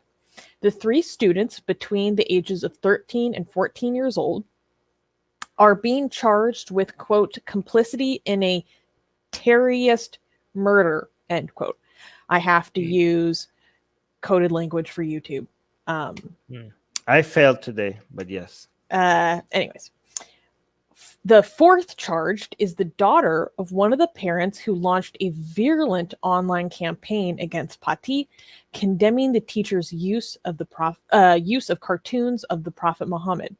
She was charged with, quote, slanderous denunciation of Samuel Paty after relating her version of what happened in the classroom despite not attending his civics lesson. Okay, I think this might be stepping too far. What is it exactly they're being charged with? I like Hara Sultan saying next news. Yeah, that was cute. So 3 students are being charged with complicity in a murder because they identified him to his killer, but they didn't know what he's about to do. Did they know what he's gonna do? Armin, let me finish. They were paid. They were Armin, paid, by the way. Oh. They were paid to point him out. Okay, yeah, that's that. Okay, never mind. I'll take it back. Maybe it's right. Okay, go on. That. I don't know. I'm no lawyer. I'm no attorney, but I'm pretty sure by American standards that would be considered being an accomplice in a murder. I mean, it is shady. Even if they didn't know if he's going to be doing any murdering, that's pretty shady. Like somebody like, I'll pay you money if you show me where this guy is. Like that doesn't that's obvious bad intentions. Yeah. Okay. But you have to be concerned. You have to be on the side of wait, is French government going too far, overreacting? You shouldn't be just jumping on the bandwagon of yeah, go at them, just do it. You have to actually be worried, wait, is this stepping too far? And they were like, oh, okay, it's not. Okay, but go on. Now, I appreciate your skepticism. So, and then the 4th student, who, like I said, is the daughter of one of the parents who created this massive campaign against the teacher online. And this campaign is what led to one of the mosques being shut down for 6 months. So she was a student at the school. She was not in the classroom when this happened. She heard about this happening, relayed her understanding of what happened to her father, and then her father is the one who launched this big campaign that eventually led to Pati's murder. And she's being charged with slanderous denunciation, which is basically slander and libel. Because, I mean, it wasn't detailed in English that I could find, but basically the idea is that she lied about him. She lied about what happened. And that was slander and libel. What did she say that was a lie? It's not. She wasn't clear. in the class. She claimed that he did things. She didn't even attend the class. And I've been doing quite a bit of research about what exactly happened here. And there were some students. So there's these two stories, right? That he showed the pictures and told people that not watch. But according to students in the class, he said, if you're not comfortable with this, you can leave. Several students talked about we're talking about Samuel, for people that don't know, we're talking about the Samuel Paty, the teacher that was beheaded for showing the Muhammad cartoons, in Paris. But and he was discussing it within the context of free expression and saying, you know, what do you think about this? Do you think this is right? Do you think they should be allowed? So it was a very open and civil dialogue as to what does this mean? Not like, this is Prophet Muhammad, like it or lump it, you know? He wasn't forcing anyone, right? And he also wasn't. That's what we do. That's what we do. He also wasn't pushing it on the students to the degree saying, if you don't like it, too bad. According to what the students who were in the class said, this young woman wasn't even in the class. People told her about it. She told people about it and told her father. And there was this whole social media campaign, not just with the dads, but between students. Okay. And then the other 3 kids were paid. And I want to say it's like came out to like $350 total, but I'm trying to find the exact amount to point him out to the murderer. Now, according to them, the murderer said that he just wants to shame him and maybe rough him up to show him that this is wrong. That would still be an accomplice in a violent assault. I'm just telling you what I'm reading, right? Like they're saying, look, we didn't know he was going to cut his head off. But then there's this discussion of people saying, yeah, you did. Because, or you, maybe if you didn't, you could have made a very assumption with a very strong certainty that something seriously violent would happen because of the social media furor with the girl and her father and what he was doing, plus all this other social media furor that was happening between the students and the discussion between them and their own parents with regard to the school and each other. So it blew the F up in a million different ways. Daniel is saying, wait, she was told stuff, relate her understanding of it, and then bad stuff happened. This charge doesn't make sense. It just doesn't sound like a lie. Yeah, so maybe she was like, why is she being charged? She just misunderstood what happened. Is that a crime? According to what I'm reading, and now I haven't seen the charge against her, I would have to look it up, and I would have to spend some time translating it in French because it's legalese. But according to what I'm reading is that she told her father something that wasn't true. Now, did she deliberately know it wasn't true, or did she just hear something that wasn't true? How old is she again?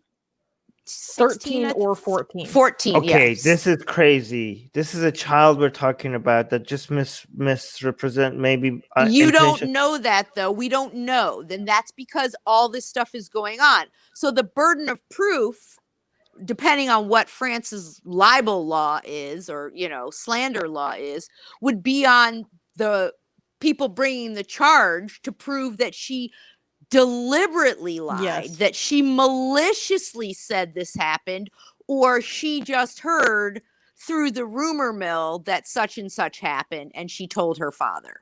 I mean, And I this know is why for I'm the- bringing up this whole thing about it blowing up between students, you between mentioned students and their parents, between the parents and the school. All right, All Susanna. these things are going on. So it's a possibility that she, you know, the telephone game where it just keeps getting more and more exaggerated as it goes. Did she Yep. maliciously and deliberately do it, or did she just repeat some falsehood that she had heard unbeknownst to mentioned her? it. That's the Susanna- question. So, I mean, I don't know what the standard is in France, but I could be wrong. My understanding of is in American standards of the law, for it to be reached to the level of slander or libel, you have to be deliberate, like Rivka said, deliberately and maliciously perpetuating something that you know to be false. So Yeah, but- again, it could be totally different standards in France, but then like they said, the burden of proof is on those who are charging her. They now have to go and prove that she went forward and went deliberately to perpetuate something that she knew to be false. And again, Okay. like someone said earlier, these You also have to know that the libel Rivka, laws I in have the to- United States are a lot different, and Okay, I and need to libel be able to and speak slander as are well. much different than the rest of the world. Yeah, that's not a good justification. I need to be able to speak as well here, because if the standards are different, then the standards in France could suck, and we could call out the standards in France for sucking, because it's a child. I was about to defend this, because I was about to say, like, guys, it's just a charge. That doesn't mean that they're guilty. They could have a court date and be like, you know, like, it's okay to bring charges, and there's going to be an investigation. And we in you know, modern secular countries, there's a plenty of opportunity for the defendant to present their case, and if they're not guilty, they're just going to come off as not guilty. But we're talking about a child here, like the amount of stress and anxiety that we're putting on somebody that just may have misunderstood or exaggerated, either on purpose or not on purpose. I mean, kids, I mean, when I was 13, I was misrepresenting things all the time. When I was 13, I was like deliberately exaggerating things just because I wanted, like, people to pay attention to me. I was 13, for Christ. Like, you know how many times I would have a legal case charged against me if I was like, if every single one of these was like being, you know, if I every time I exaggerated or misrepresented something as a 13-year-old, if I got like a legal, somebody legally sued me or something, like, I would be in court every goddamn day. Like, what the hell? Like, we're talking about a 13-year-old. This shouldn't be a thing. Like, which 13-year-old doesn't lie? Yeah, go. I'm sure that's exactly what her lawyers may bring up, depending on what the evidence shows. Okay. Yes, but this shouldn't even be a charge. Like, yes, I would have defended this if this wasn't an adult. I'm like, yes, it's a charge. So yes, children shouldn't be held responsible for things that they do that could be malicious or deliberate. Is that what you're saying?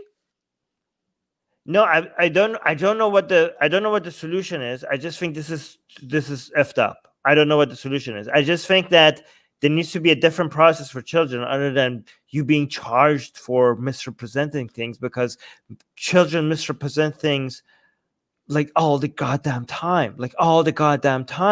Yeah, but they don't typically result in murders and then global outrage that But cause this she boycotts of didn't entire know that. countries, and then Maybe French she nationals did. being That's what I'm targeted saying. I internationally. think that you're that. blowing up before you even know she may be charged. That doesn't mean just because you're charged doesn't mean they'll actually I throw know. you I in just jail, said that. or I you'll just go said before a that. judge. I just said that.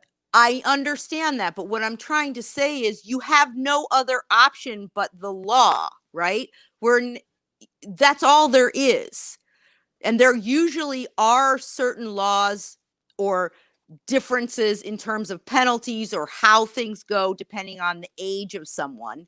I don't know what the laws are in France versus in the United States.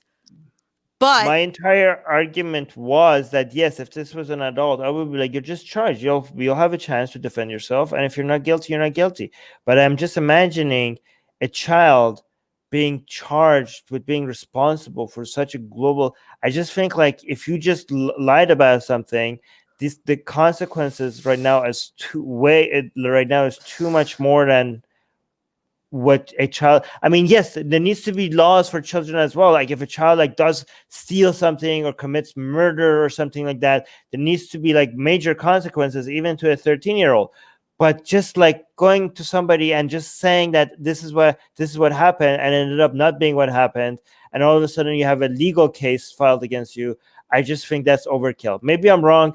I don't know what the alternative would be, so I don't have the answers. I just think like this is, I just don't like, I don't know. I don't think this is, it just doesn't seem like the right thing to do. Maybe I'm wrong. But, you know, I think there's precedent, and I don't know, but I've heard cases where, you know, a kid has heard from someone else that someone, say, raped someone. That person's father goes and kills the supposed victim, and then you find out that, no, that's not true. Or there's cases like that. So I'm using that as an example because I remember reading about one. I'm not saying that this person isn't a child and may not understand the irrevocability of repeating something that you don't know whether it's true or not, and the devastating consequences of that. Okay, first, I need don't to know what the other options are, particularly if you can prove that this person did it maliciously. Okay, yeah, but Rivka, you already mentioned that. Darky is saying it doesn't mean she will be recognized guilty. I know, I said that. God damn it, people. You're just mad because we're disagreeing with you. No, I'm mad because a 13-year-old is under extreme amount of stress and misery just because she just said something that she didn't know is going to lead to what it led to.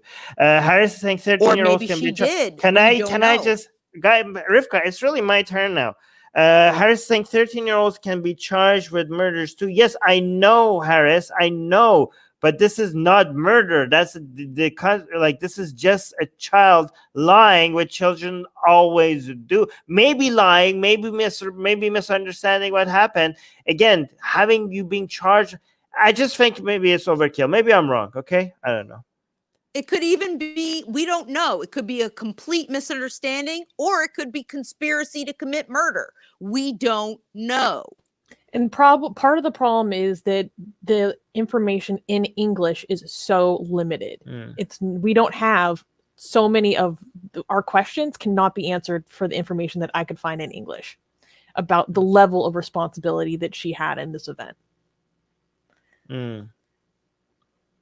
Sultan is saying consequences are the second best demonstration of responsibility.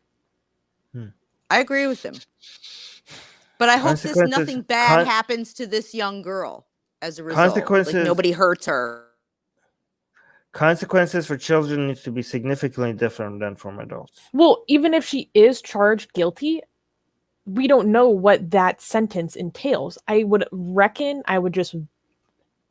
just throwing it out there that I'm just supposing that even if is brought to the level of being guilty, which it is not yet, she is still a child. She will likely be sentenced as a minor, which is typically considerably less.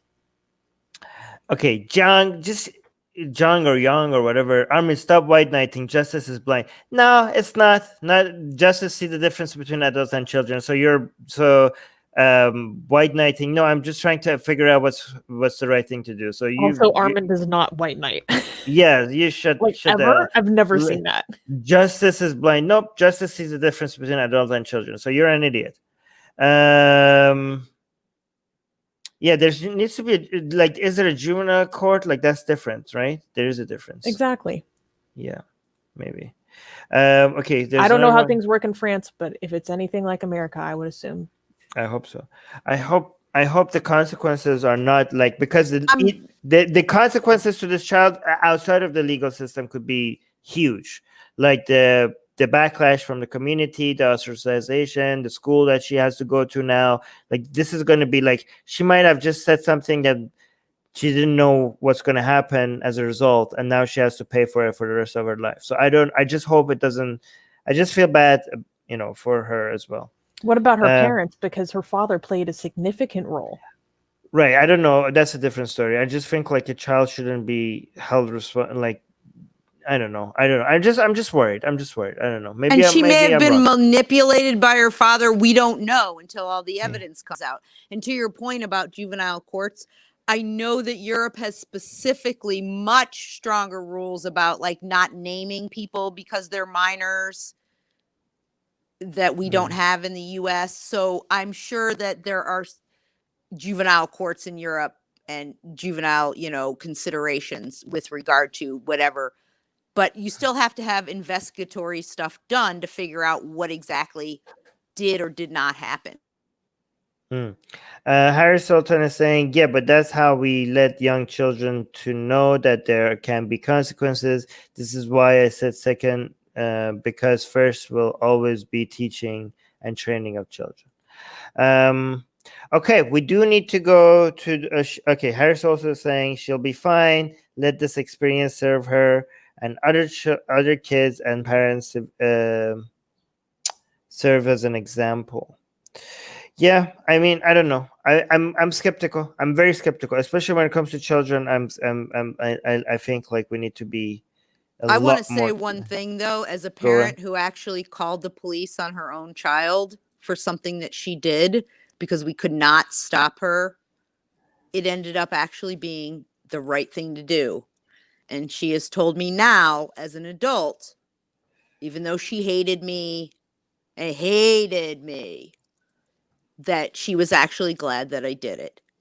So I don't know that this will happen with this girl. I don't know that the situation is exactly analogous.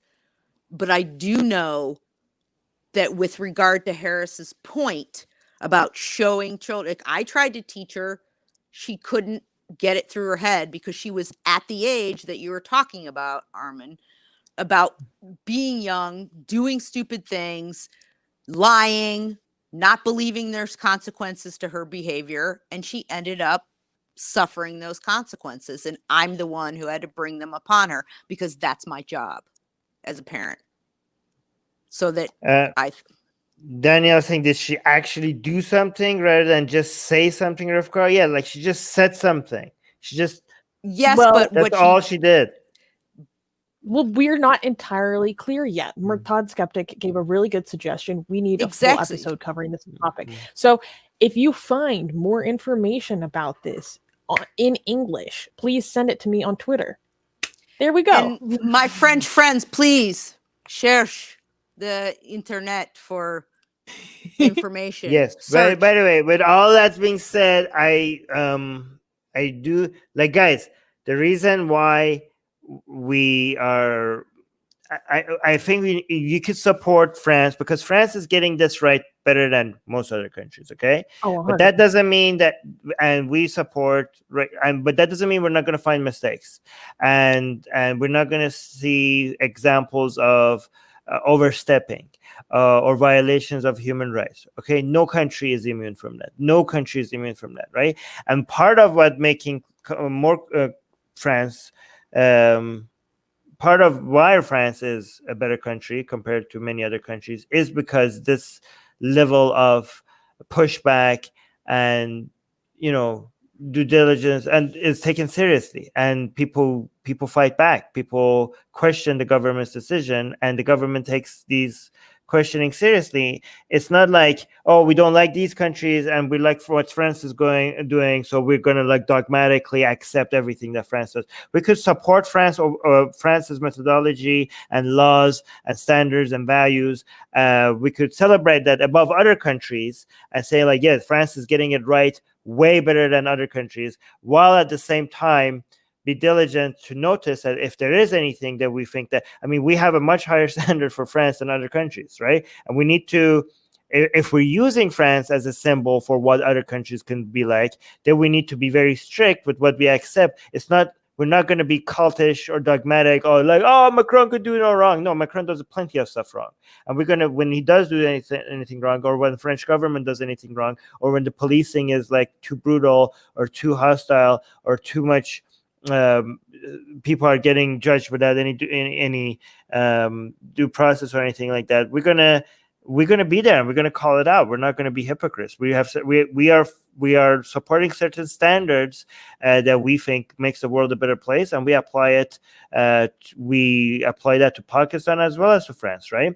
But we can admit that France is like light years ahead of Pakistan, but that doesn't mean we're not gonna stay consistent to our standards just because we like France more than Pakistan's government. But go on. I just want to say one more thing to your point. Also, you can say we agree with some of the things that Macron is saying and the stands that we're taking. What we're in now is the implementation phase, which then there's a lot of back and forth about how are we going to go forward and do the things that we are claiming that we need to do, or how we're going to put our stance, our words into action. What's the best methodology? So this is where the discussion actually is really critical, and the rubber meets the road, and where you can have all kinds of disagreements within the framework of actually standing behind these statements about support for Enlightenment values and not backing down from these principles. But how you're going to enact these things, that's a different discussion, and that's where it starts getting kind of sticky, and people start having a disagreement about what's the best way to do that. Yeah, exactly. It's time to walk the walk. We need to move on to the next news now, though. All right. Okay, I can't clap for this one. Next news. Swedish Iranian scientist faces imminent risk of execution in Iran. Human rights groups warn that Ahmed Reza Dajalali, a Swedish Iranian scientist, is Jalali. I think the D is silent. Thank you. Is scheduled to be sentenced to death in Iran on espionage charges and faces imminent execution. It would be amongst the first executions of a dual national in Iran. Dajali is a medical doctor. Jalali, is a medical doctor and lecturer based in Stockholm, Sweden. He was arrested in 2016 after he traveled to Iran at the official invitation of the University of Tehran, and was later convicted of espionage on behalf of Israel. He was accused of providing information to Israel to help it assassinate several senior Iranian nuclear scientists.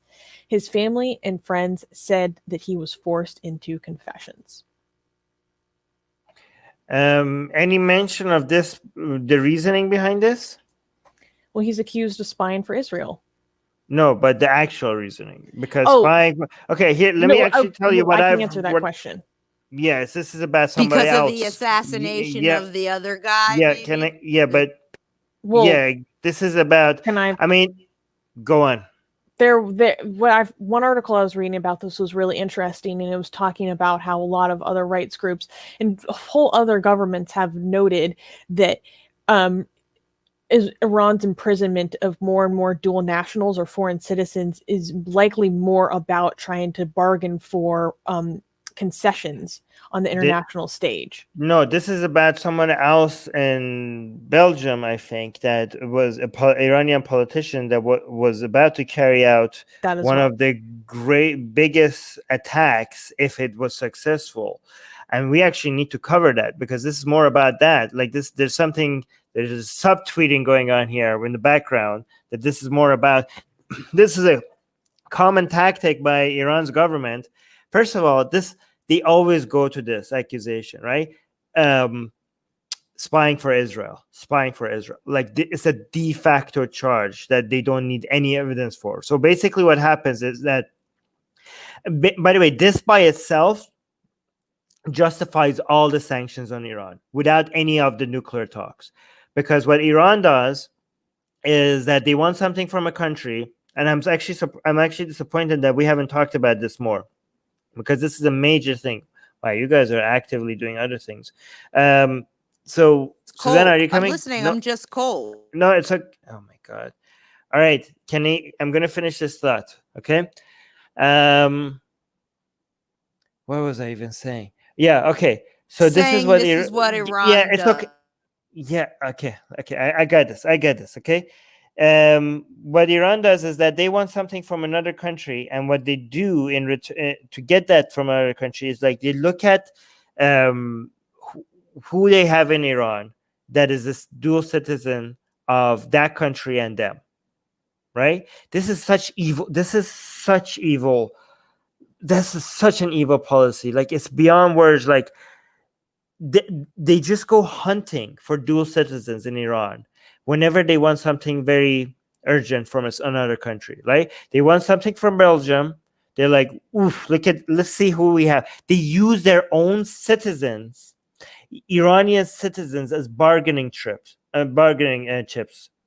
They go like, Iranian Belgium citizen living in Iran. Let's go hunt them down and arrest them and put them on death row with the accusation of spying for Israel, and see what Belgium has to say about this. And basically, they think that, so they act like we get to do this because we don't recognize dual citizens, because this is our citizens and we could do whatever we want with them. But they do, so they don't, so like, we're not doing something to your citizen. This is Iranian citizen. But they do that because they know that when somebody is a dual citizen of Iran and another country, they rely on the fact that that other country cares about that person's lives more than Iran cares about that person's life. Like, what does that say about your government, that your policy of taking people hostage to use them as bargaining chips is with the knowledge that, yes, this person is a citizen of Iran and that country, but that country is going to do way more to save this person's lives than you. You are the actual reason why this person's life is in danger. So you are signaling to your own citizen, like, yeah, to your own people, like, we will put your life at danger because if you happen to be a citizen of another country, we know that they're going to come for you to try to save you. And we're using you as a way to make a deal with them. How evil is that? How evil is that you are using the tactic that you have against your enemy relies on them caring about people more than you do.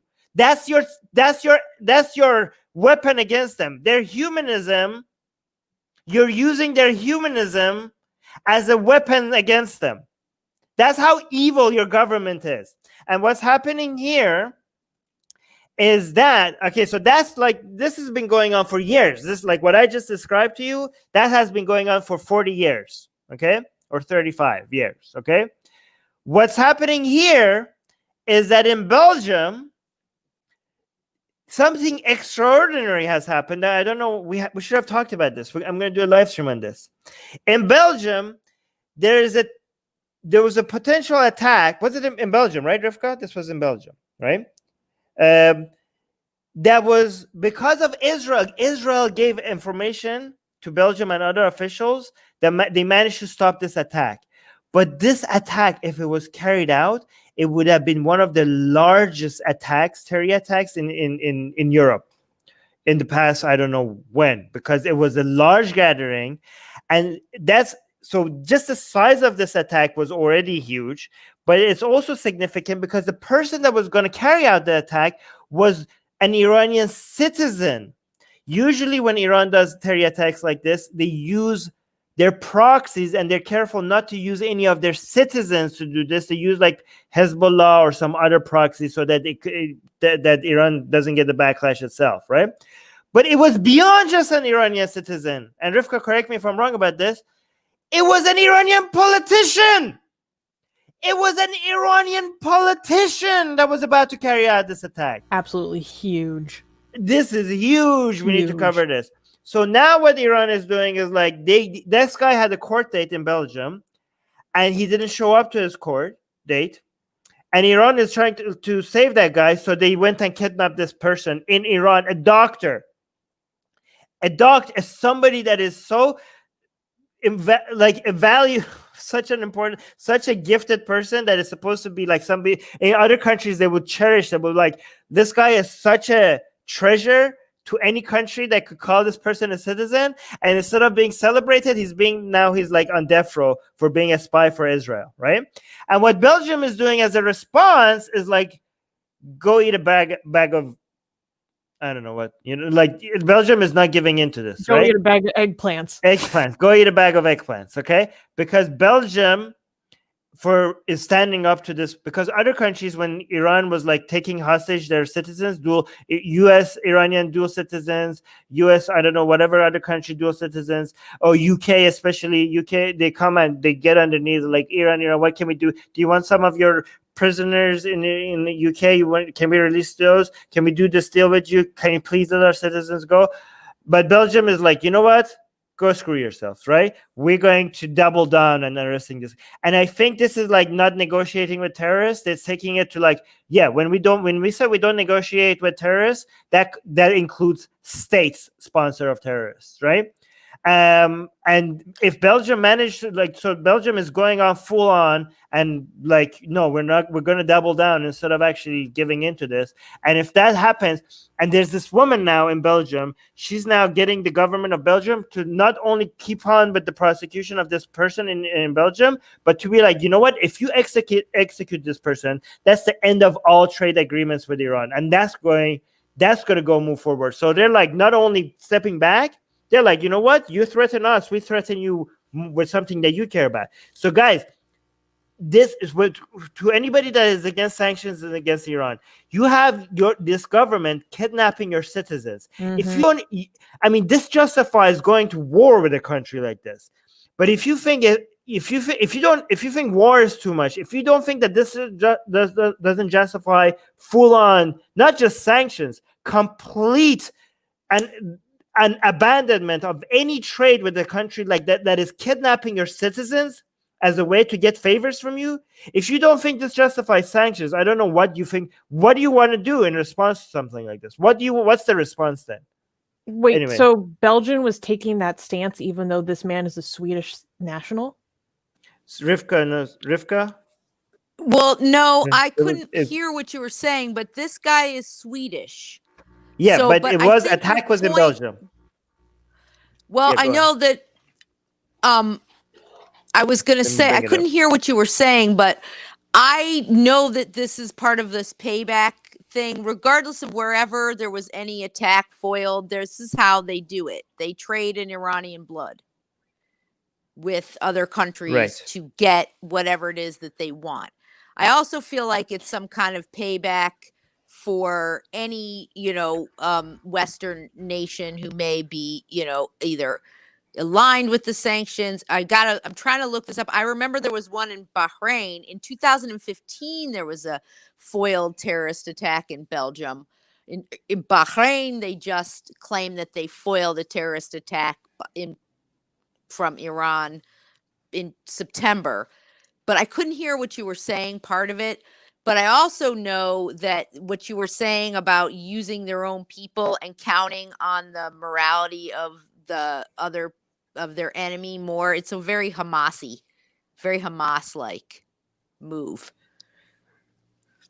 All right, so Belgium is involved. So I know this guy is Swedish, but Belgium is involved for sure. They're at the bargaining table. Yes. Hold on. We need to do a live stream on exactly what's happening here, okay? Sure. Scholars such as Jalali, who is affiliated with Belgium's Vrije University Brussels. Okay, so he is associated with the Belgium University. Are servants of the public interest. Okay, so yeah, we need to do an entire live stream and what's happening between which groups on this, because Sweden is involved. Hold on. Am I still? About the 2016, 2015 one that was supposedly in Brussels that was apparently Iranian backed, because the one that just recently supposedly was foiled was in Bahrain, which was supposed to be okay. Yeah. Wait, but I have something important. Got to bring it. up. Terror trial in Antwerp. This is what, it is. Iranian diplomat, 3 others face prosecution over alleged bomb plot in 2018 in opposition gathering. Yep. The device was nicknamed the PlayStation, but according to Belgian prosecutors and intelligence officials, it was no game. Allegedly handed off to a Vienna-based Iranian diplomat in to an Iranian-Belgian couple at a Pizza Hut in Luxembourg in June 2018. I said 2016. Oops. It was a powerful bomb intended to attack a convention of thousands of opponents of the Iranian regime that was going to happen just outside Paris a few days later. A tip from Israeli intelligence to European authorities stopped the attack. This Friday, this was from November 27th. Iranian diplomat, the couple, and a fourth alleged accomplice go on trial for charges in the Belgian city of Antwerp. Yep, exactly. Officials across Europe amassed reams of detailed evidence of the plot they said was authorized at the highest levels of the government in Tehran. I have something important that I want to address as well. I just need to read this. Jalali had traveled to Iran at the official invitations of the University of Tehran. Oh, hey, that's the university I was in. But was arrested by intelligence ministry agents on 24th April 2016 and spent 3 months in the ministry detention center. There have been reports that Iran had been hoping to trade his what is this reprieve for for the release of the Iranian diplomat Asadullah Asadi. That's the guy that had all the explosions in his car on trial in Belgium. So that guy is in Belgium for allegedly taking part in a plot to explode a bomb at a rally of Iranian opposition figures in 2018. He is refusing to appear in the trial, claiming diplomatic immunity. Oh, so that's why they used a diplomat. Well, maybe that's not. Maybe that's convenient. That's but that's very interesting. So I had something that I wanted to address. This comment from Trolls saying, "What I just do not get is why dual citizens are so stupid as to go to Iran when it is so obvious that the regime is likely to do stuff like this. Not victim blaming, just wondering." Okay, well, there's a lot to address here, but what I want to say is that it doesn't even matter if you're a dual citizen or not. You cannot be an Iranian citizen in any regard. For example, Australian-British lecturer Kylie Moore Gilbert has just been released from 2 years of imprisonment in Iran in exchange for 3 Iranian prisoners who were linked to a botched terror attack in Bangkok. And she was imprisoned for 2 years in Iran because she had an Israeli boyfriend. Right? Like, so she was accused of being a spy for Israel because her boyfriend was Israeli. And she just happened... So it doesn't even matter if you are a citizen there or not. It does matter. Well, yes. What I mean to say is that anyone can get it. But it's more likely if you're a dual citizen. So yeah. I actually think Troll is correct.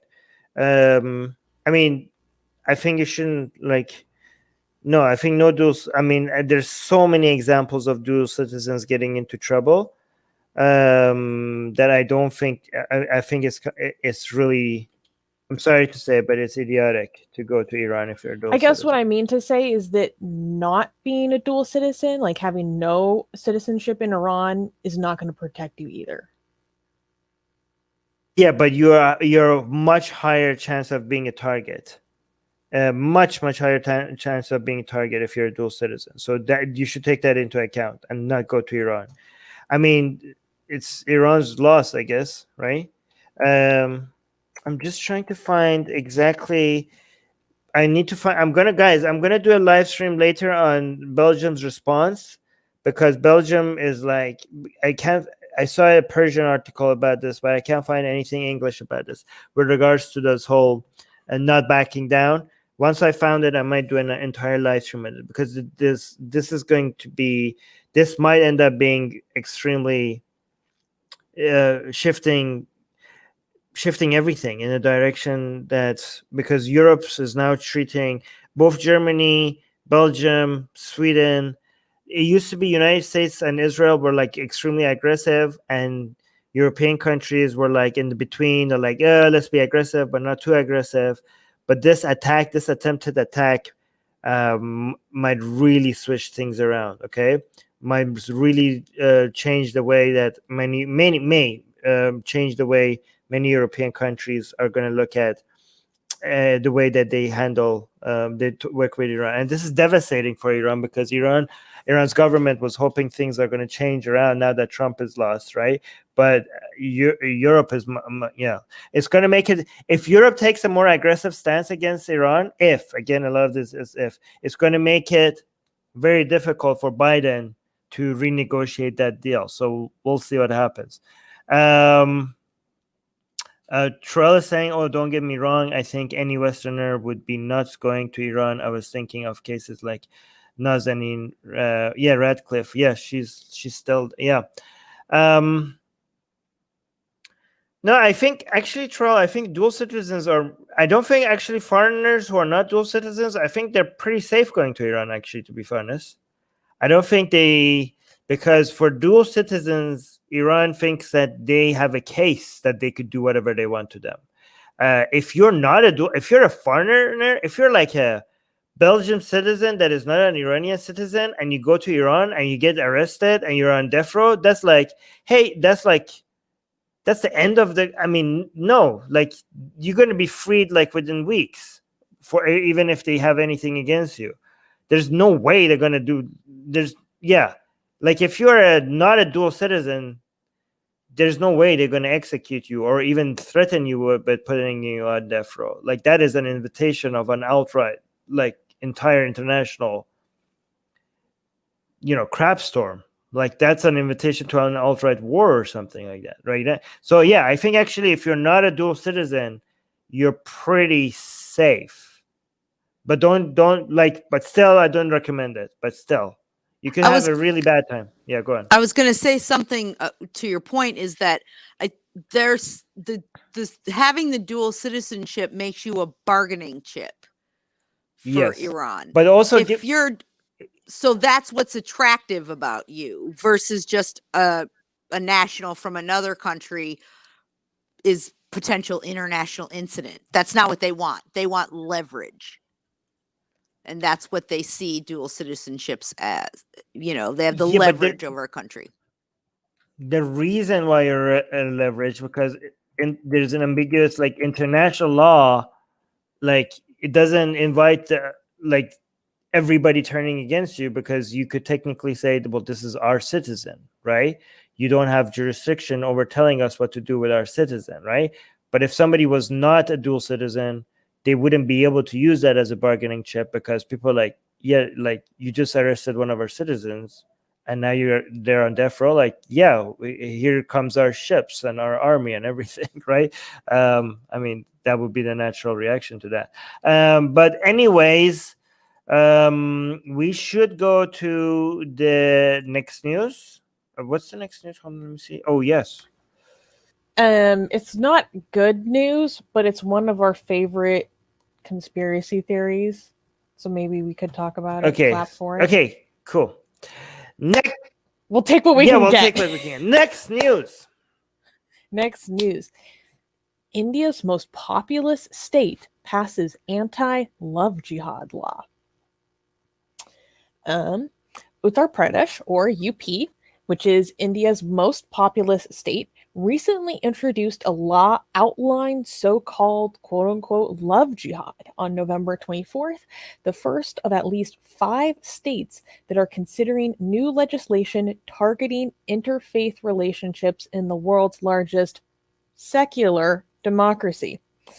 Love jihad is a conspiracy theory that Muslim men are attempting to stealthily shift India's demographic balance by converting Hindu women to Islam after marriage, or through marriage. The new law was passed by the BJP-led cabinet of Uttar Pradesh, the state which is home to the largest number of Muslims in India, which is more than 38 million. The new law outlaws, quote, unlawful religious conversions, end quote, through marriage. UP's Chief Minister, Yogi Adityanath, also issued a veiled threat of violence toward Muslim men in interfaith relationships, stating, quote, I warn those who conceal their identity and play with the honor of our sisters and daughters. If you don't mend your ways, your final journey will begin. End quote. This is so insane. This is so insane. How, like, you know, as much as like we make fun of conspiracy theories in the United States, This is on a different level. and they don't make it into law. And let me guys, let me They be don't clear. make it into laws. This is India's most populous state. So this is going to affect a huge number of people. And this is one of 5 different states in India considering this legislation. So this could... Can you tell people why this is like, what is this, like, love jihad, and why is it a conspiracy theory? Like, well, I did in the description. I know, but I mean, people are like, okay, so let me give you some kind. So so this is like the Hindutva cult in India, which is extremely, they're not anti-Islam, they're anti-Muslim, okay? And they're trying to turn India into a Hindu country rather than a secular country. And they treat Muslims as second-class citizens. And they are accusing Muslims of something that they are doing specifically themselves, which is demographic engineering. And these geniuses think that the master plan that Muslims have is to change the demographics of the second most populated country on the planet, and what's in millions of, like, spreading Islam in the millions by being just so good at pickup lines. Okay, so good at getting women to be like, you want some of this? Do you want some of this?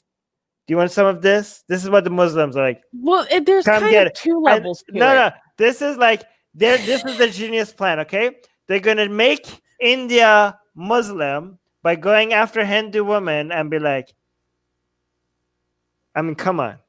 I mean, Armin, come on. Armin, That's their not all master of it. plan. That's the demographic engineering plan that is happening in India right now. Well, and they're there- trying to avoid that. They're like, India is going to go Muslim if we don't stop this love jihad. So every time a Muslim man and a Hindu woman fall in love, they're like, love jihad, no! And they want to go and they stop the marriage. They are actually stopping people. They're going between...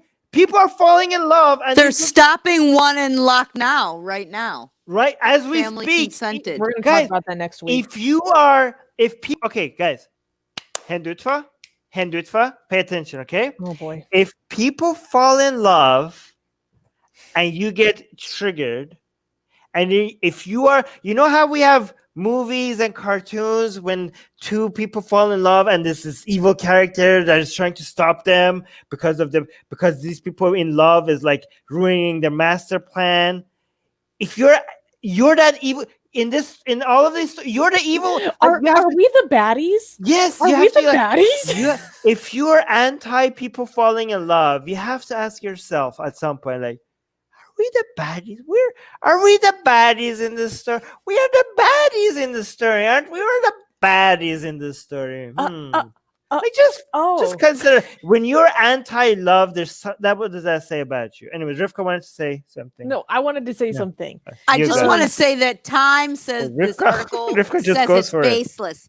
No, I just want to bring this up, that they say that this is a baseless conspiracy theory. They say that it's surreptitious. It's not that they're doing it, like it's underground. It's some kind of secret thing. But go ahead.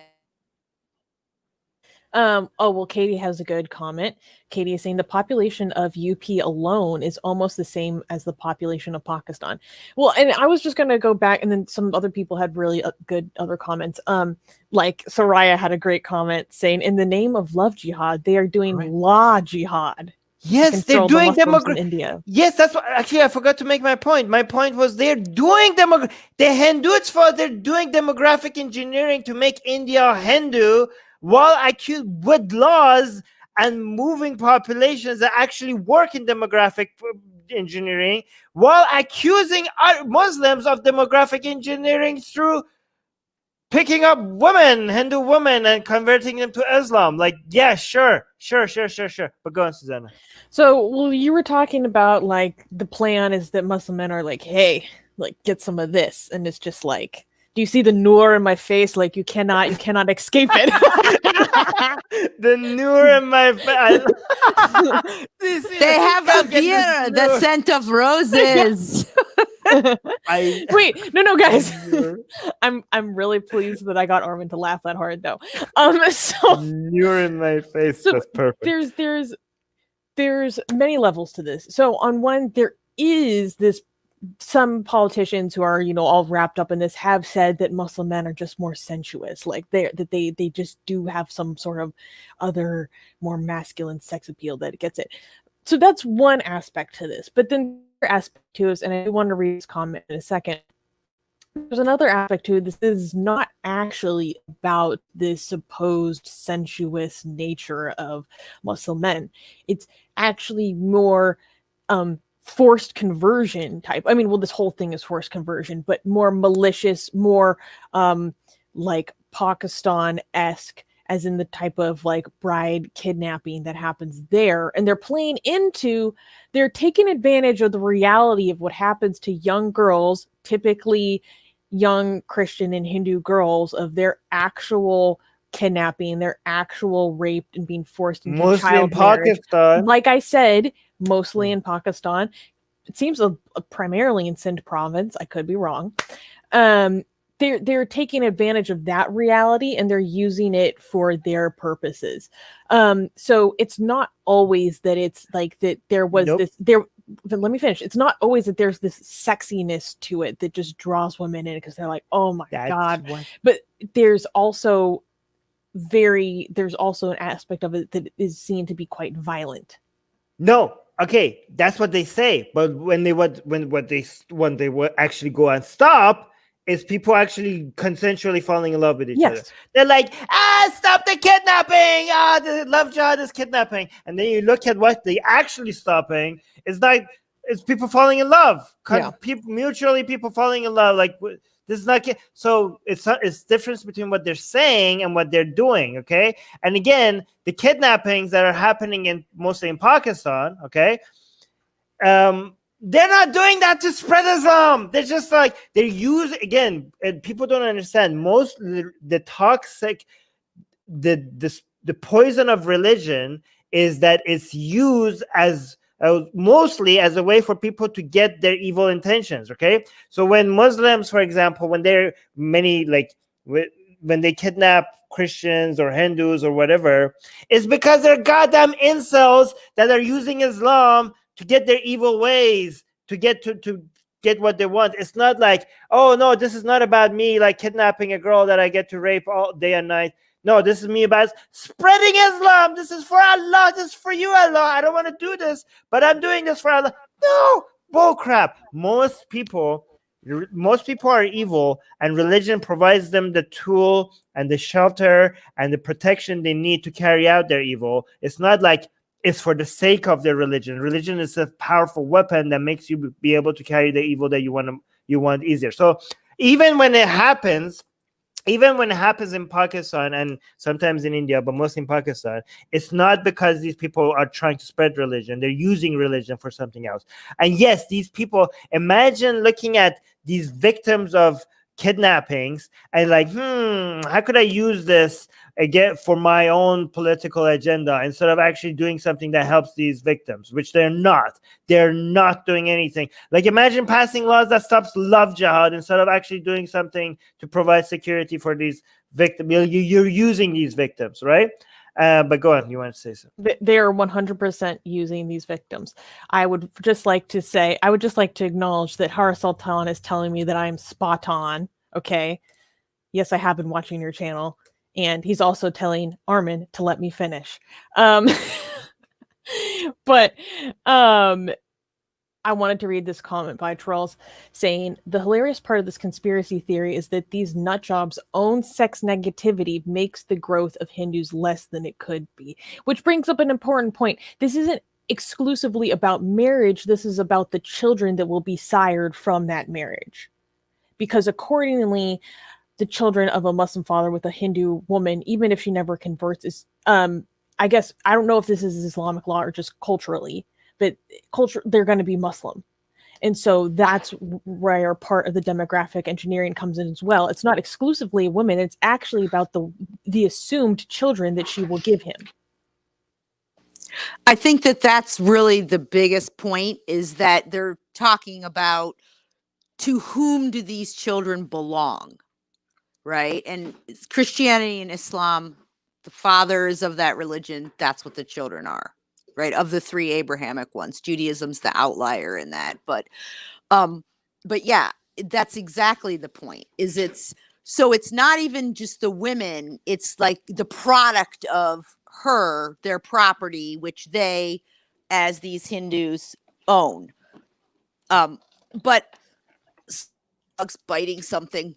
Sorry, my dog was chewing something he shouldn't have. But I wanted to say really quickly that, you are spot on about that. And then also, just specifically, because maybe it'll trigger some people. So these Hindutvas, are so big on their Hindu culture and the whole thing. Well, honestly, they're really not practicing their yamas, which are, according to yoga, there's 8-limb path, and they're made up of yamas and niyamas, and yamas are like the social restraints, right?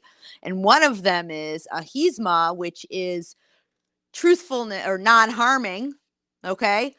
And the second one is satya, which is truthfulness. So there you go. Namaste. You just got schooled on your own dharma. No, oh shoot, there was so, and here's the thing, this law is unconstitutional, as Katie is pointing out in this comment. Katie is saying, to my knowledge, some courts have already said that this law is unconstitutional, but the BJP is going ahead with it anyways. Yeah, so we talked about when this law was set to be, when it was introduced, when a bill was introduced. However, I think that bill was introduced in a different state. I'm not remembering 100%. And when we talked about that last week or the week before, we talked about what part of the Indian Constitution is actually in violation of. But this is completely unconstitutional, and it's anti-secular. Do we have any final thoughts? No, just like to be clear, like what are the... some people are suggesting that this law is not going to pass because it's unconstitutional. But if it does pass, what would be the effects exactly? This was passed in UP. Oh, so what? So okay, there so are other. This is one. So there are 4 other states, I believe, where it is introduced to the floor. Oh, so Harris Sultan is saying asking to convert is okay. Yes, like, there's nothing wrong with it. You can ask someone to convert to Hinduism too. Yeah, when I was doing streams on this and people were like, but Armin, these women are brainwashed.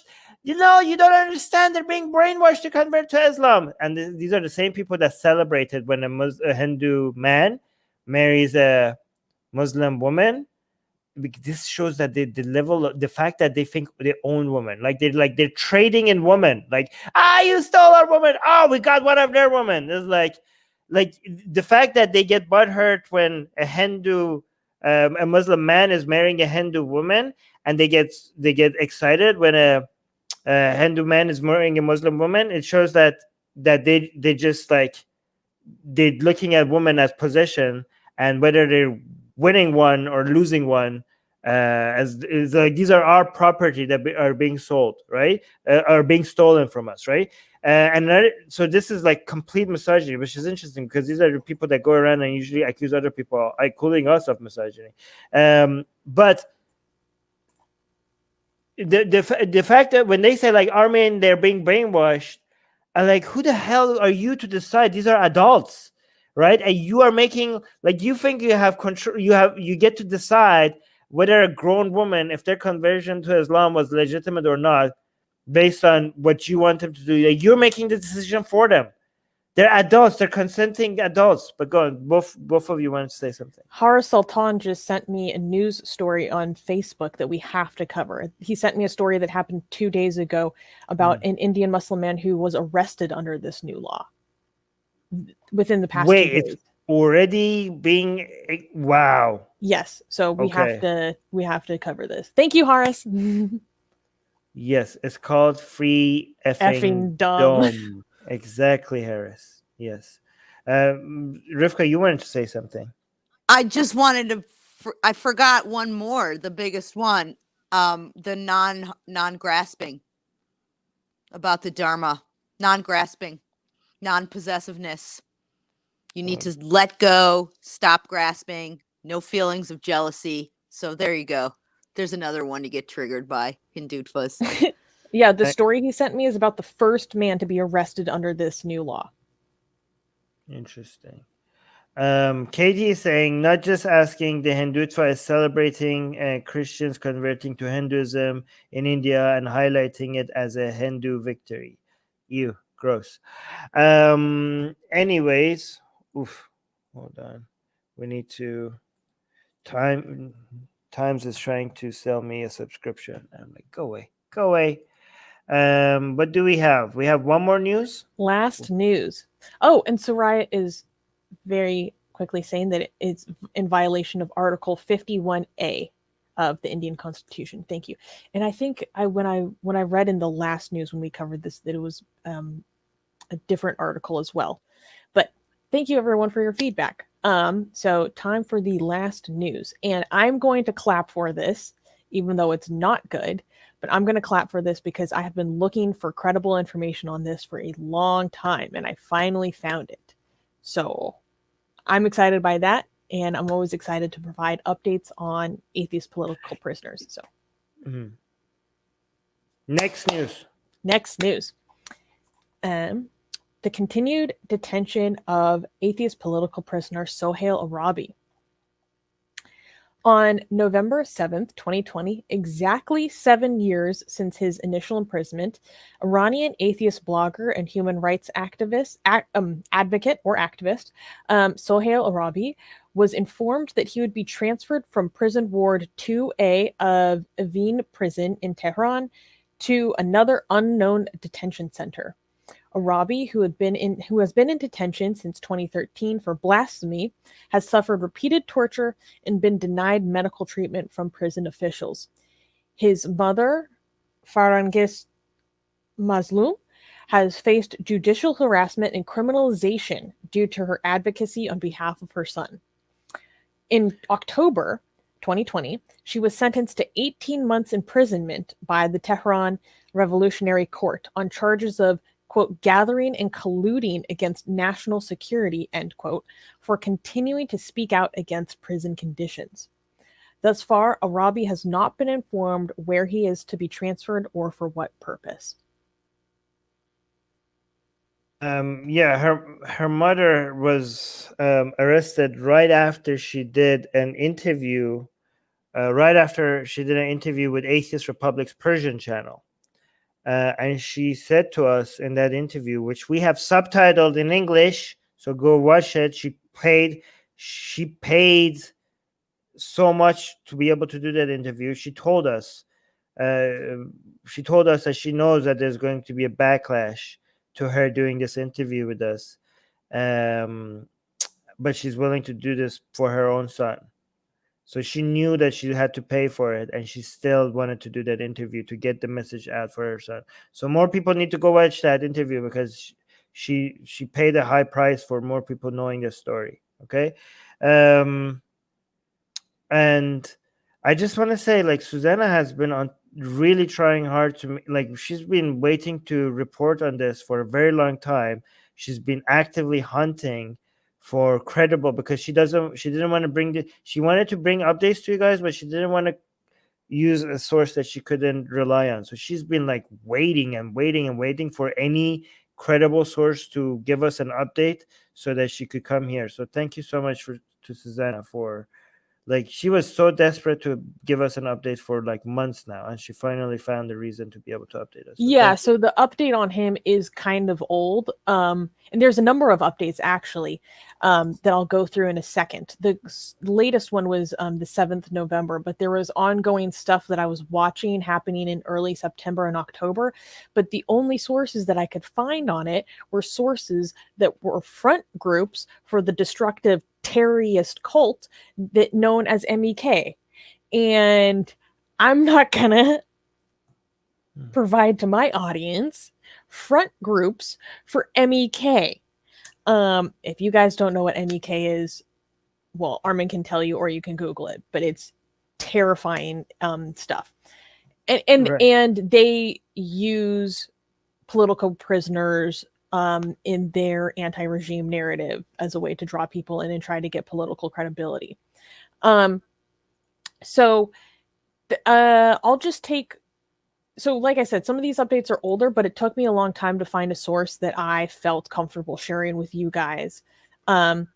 So, one update that we didn't cover was on September 18th, 2020, Sohail Rabi was summoned by the head of the Greater Tehran Central Penitentiary. He was interrogated about further audio recordings he made, which had been published by BBC Persian, in which he described the dire conditions in the prison during the COVID-19 pandemic. The head of the prison threatened to send him to solitary confinement and file new charges against him. The following day, by falsely claiming that they were taking Arabi to the prison's health clinic, the prison security guards transferred him to Rajave Shah prison, where he was placed in a cell known as a suite, normally reserved for death row prisoners. For those who don't know, he was acquitted of his charges when he was on death row. Well, he wasn't acquitted. They just dropped the death penalty. Where was I? In addition to the psychological impact of being held in such a cell for a month, Sohail Rabi was denied access to phone calls and medication he needed to he requires for his underlying health conditions.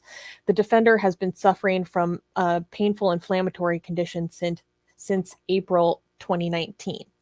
And then more recently, on October 20th, 2020, Sohail Rabi was transferred. He was transferred to Ward 2A, which is where I earlier mentioned that he's going to be removed from.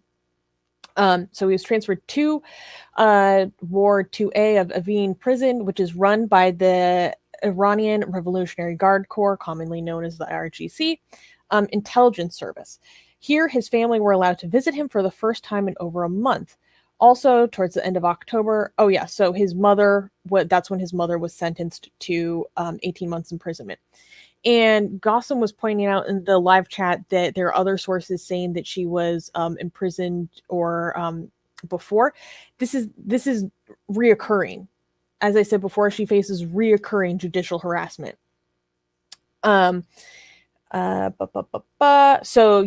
So she's apparently colluding against national security by speaking out against the conditions that are faced by her son.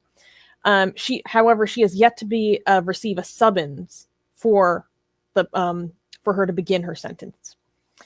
And then, like I said, he is going to be, as of the beginning of November, he is going to be transferred out of the ward that is controlled by the IRGC, and it is unclear why or where. All right, so the interview that I'm showing you on the screen right now, this is the interview that she did after she gave up on, after she tried everything else. Like, this is a mother that says, you know what do I have to lose? You have my son, and I don't care about my life. You guys could threaten me with consequences, but I don't have anything that you could take that matters to me more than my son. So when she did this interview with us, we were very clear, like, that there are going to be consequences to this. Like, I mean, this is a channel called Atheist Republic, or Jumhuri Bi Khoda in Persian. Like, you're talking to kafirs, you're talking to infidels, and she lives in Iran, right?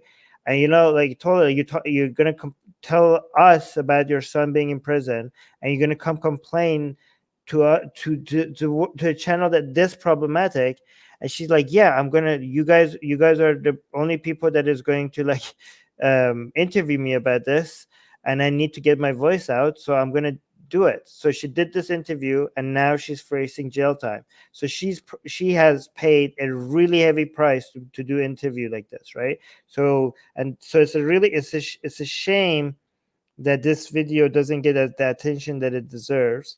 If you want to go find this full interview, like we even, guys, we found a volunteer team that managed to put all of this subtitles in English, right? Because she doesn't speak English. She did this interview in Persian. And it's really hard to subtitle for us with like no budget, with no money, to subtitle a 1 hour like we have a hard time like subtitling 5-minute videos. This was a 1 hour video that we subtitled in English, the entire 1 hour of it, for people to be able to see what she had to say about her son, and the situation in Iran. And she was so sweet, by the way. Like she's so tolerant. Like she has a hijab on and all, and she's like, her son is an atheist, open atheist in Iran, right? And she's like, I admire my son for being so brave to say things that he believes in or doesn't believe in. It was so beautiful to see a Muslim mom being so proud of her atheist son, and how she admires her son, who is not backing down about the things that he cares about and he believes is true. It was so beautiful to watch. So if you want to go watch that interview, it's been subtitled for you in English, so you get to see what she has to say. Like she couldn't speak English, but that's why we subtitle it. So please, if you can, go watch this. It's called, if you're listening to the podcast and you don't know what to search for, the title of this video says "Interview with the Mother of an Atheist Prisoner in Iran." #FreeSohail. So I think if you just search for "Interview with the Mother of an Atheist Prisoner in Iran" on YouTube, this interview should show up. So go watch it, okay? But anyways, Rivka, you want to say something? Actually, I'm reading these subtitles, and as a mother, it's kind of make me almost cry when she's saying, don't change for me. I'm proud of you the way you are, so it's pretty amazing. She's a mom first, and that's really, really beautiful, as Harris is saying. But I wanted to make a point, and the point is that when people talk about how they feel like their freedoms are restricted in the West, or they can't say what they think, this woman is being legally persecuted within the laws of the country. They are arresting her and charging her with crimes for saying something about, and it has to do with something her son did. So I want people to recognize what is really going on in Iran. So her son had stated a belief, his freedom of conscience. He is put in prison for it, and now his mother is suffering legal consequences as a result of that as well. So I'm sorry, I was going to say whining, but these people that are complaining about how bad it is, particularly a lot of times it happens to be Americans who like to center how bad things are.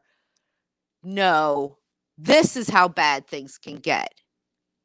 And I think, to Susanna's point that she brings up all the time, that because we're not suffering consequences for saying what we think, and in addition, no one's going to your mom's house and arresting her because you said something that somebody doesn't like. It's incumbent upon us that we keep talking about this, and keep talking about it, and keep talking about it as much as possible.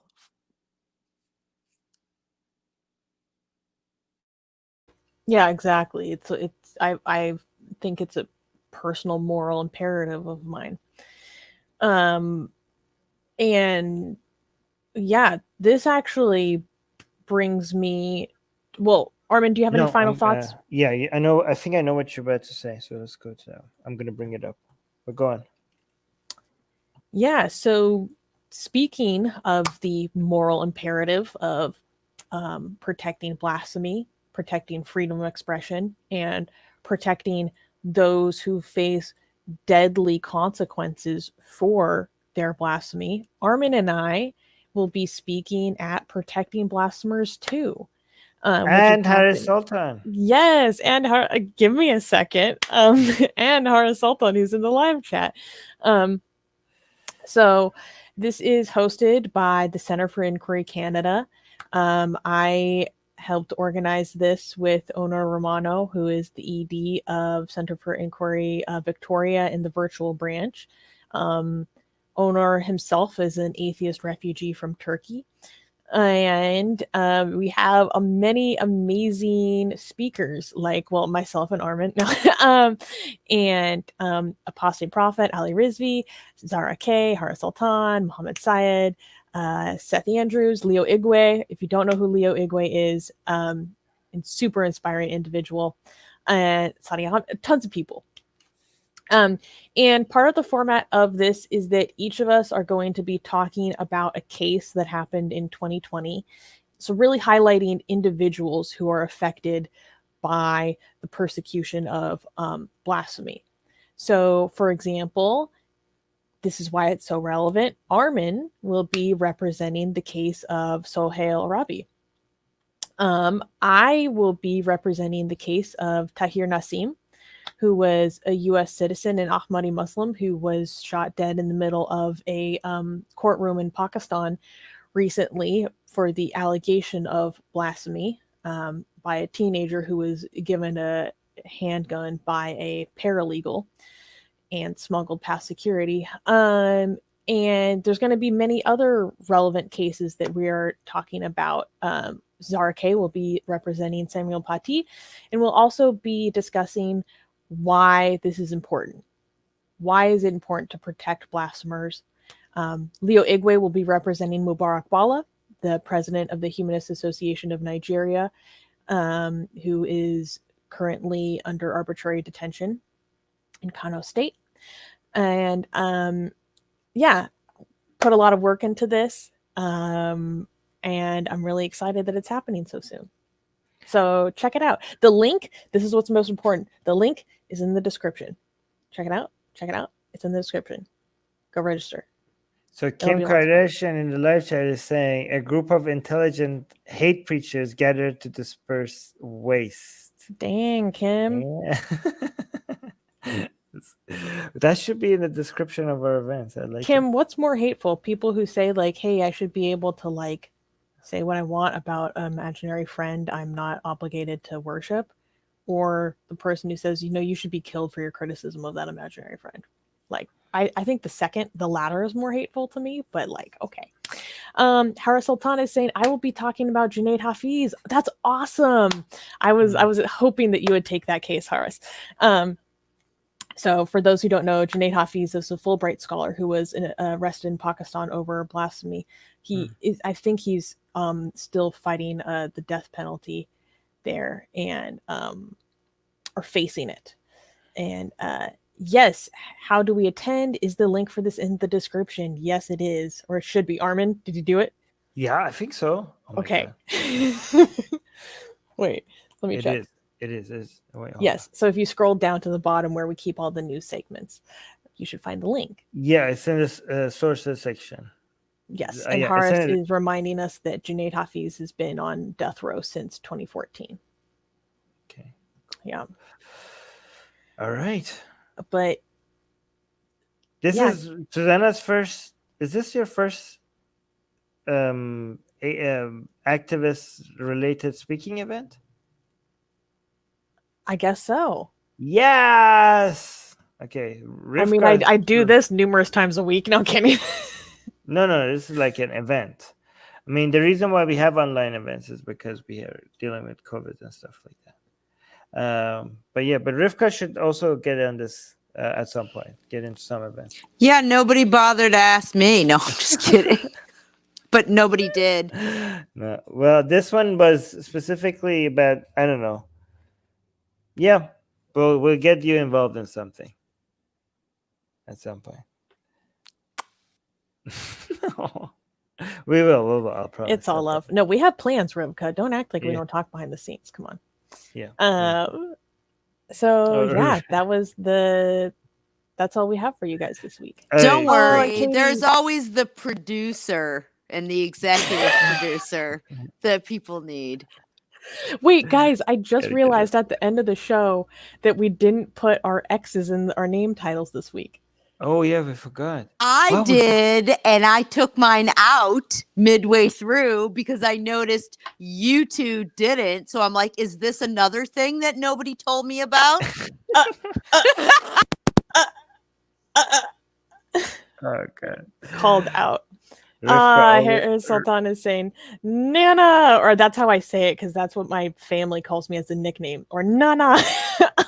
Susanna, this is big time. Welcome to the Big Boys Club. Thank you, Horace. That's very sweet. Oh my God, he said he'll try to There you invite go. me to Australia. Oh my gosh, if you ever let dirty Americans into past your I'd like to borders. go right now. It's summer there, isn't it? Yeah, Yeah. I think it's summer there, right? And he's saying he's got to get Rivka too. Gotta get Rivka. All right. Cool. All right, guys. Talk to you guys soon. Oh, guys, and the next live stream, same time okay, so not the next live stream, but the one after it, 24 hours from now, in 24 hours from now, we have 20 roughly. 21 and One. 21 hours and 15 minutes from now, I will show you on live the next. I mean, we got it finalized. Kelly and Muhammad are just finalized. So subscribe if you guys want to see our blasphemy BDSM art between Guys, Muhammad it looks and Kelly. so it looks good. gorgeous. It looks Guys, so good. You have to be subscribed to Atheist Republic to see it, because everywhere else, or you have to be a patron, because everywhere else we're going to post a censored version of it, right? But we'll get the non-censored version of it because we're getting removed from everywhere. Okay, so we're only going to put on Facebook, Twitter, and everywhere else. We're just going to put the censored version of it. You only get access to both the merch and the image of the uncensored version if you are a patron, but you also get to see it on live on air if you're subscribed to Atheist Republic. Okay, but you don't. The only people that get the image down, they get to download it or access to merch, is going to be patrons from now, because we're tired of losing our Redbubble accounts. Everywhere we're losing it, platforms, accounts. Like, we're not going to deal with this stuff. Patrons only, all the way. But we'll show it live on there. So make sure you subscribe. Me and Susanna are going to show it to you guys when it's already ready. So right now, after this, I'm going to go post the final version to our patrons, and also post the censored version on Twitter and Facebook and everything. Okay, Yeah, cool. so if you're a patron or if you want to see it, stay tuned within the next hour, because we're releasing it's too sexy for Twitter. It's too sexy. It's too sexy for Twitter. It's too sexy for Facebook. Too sexy for the Zook. Too sexy for the Zook. I love you so much. Yes, I will send Harris. Harris deserves an early peek. I will send Harris. Wait, Harris, is this your way of saying that you're not a patron? Oh, Harris. Oh, Habibi. Right. Okay.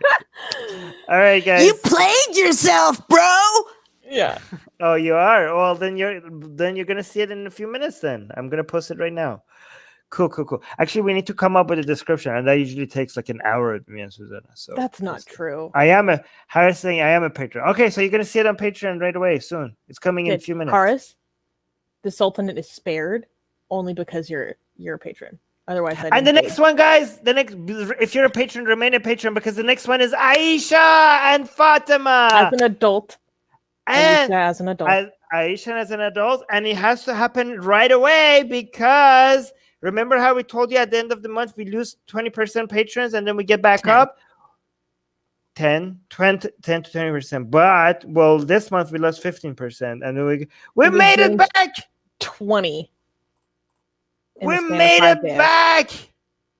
We're at 2 or 3 again. Yeah, I don't know if I can show. Yeah, I can show these are public. 2 or 3. Yeah. No, it's fine. They can look it up themselves. We can't see 2 or anything 3. on your phone anyway. Okay, but 2 we or are on 3. 2 or 3. It's not our We- job to educate them. No, I'm just kidding. Where Actually, we're it is, back- but you know how people always say that? Yes. Just Google it. we're back to 200 patrons, so that means every week blasphemous art every guys. This month like every month we drop at the end of the month. Our patronage count drops, and then we slowly recover. Like by close to the end of the month, we recover everything that we lost. But we're like on the 5th of December, and we already recovered all the patronage loss that we had at the end of this month. We passed it. It's crazy. Guys, thank you so much for being The a patron. world wants the sexiness. They're bringing Yes. me the sexiness. Give us the sexy. Yes, guys, by the way, do not become a patron. If you're like, oh, wow, I like this. Their patronage is growing. I'm going to go support them as well. Do not support us financially if you're struggling financially. Do not support us financially. Do not become a YouTube member. Do not give us money on PayPal. And do not become a patron if you are struggling, or a Twitch subscriber, or a Facebook supporter. Yes, all of those things. Do not become any of those things if you're struggling financially. There's other ways you could support us. You could like, you could share, you could subscribe to our YouTube, and those really do help. But if you're not struggling financially, you could support us with as little as $1 a month. There's a limit that Patreon lets you. Yeah, Patreon already explains all of that to you. Okay, cool. All right, talk to you guys soon. Bye. Cool. No doubt. And subscribe to Atheist Republic, and subscribe to Harris Sultan as well. Honorary live chat yesterday. Subscribe to both Atheist Republic, Harris Sultan. Go subscribe. Pakistani Mulhid. Do it now.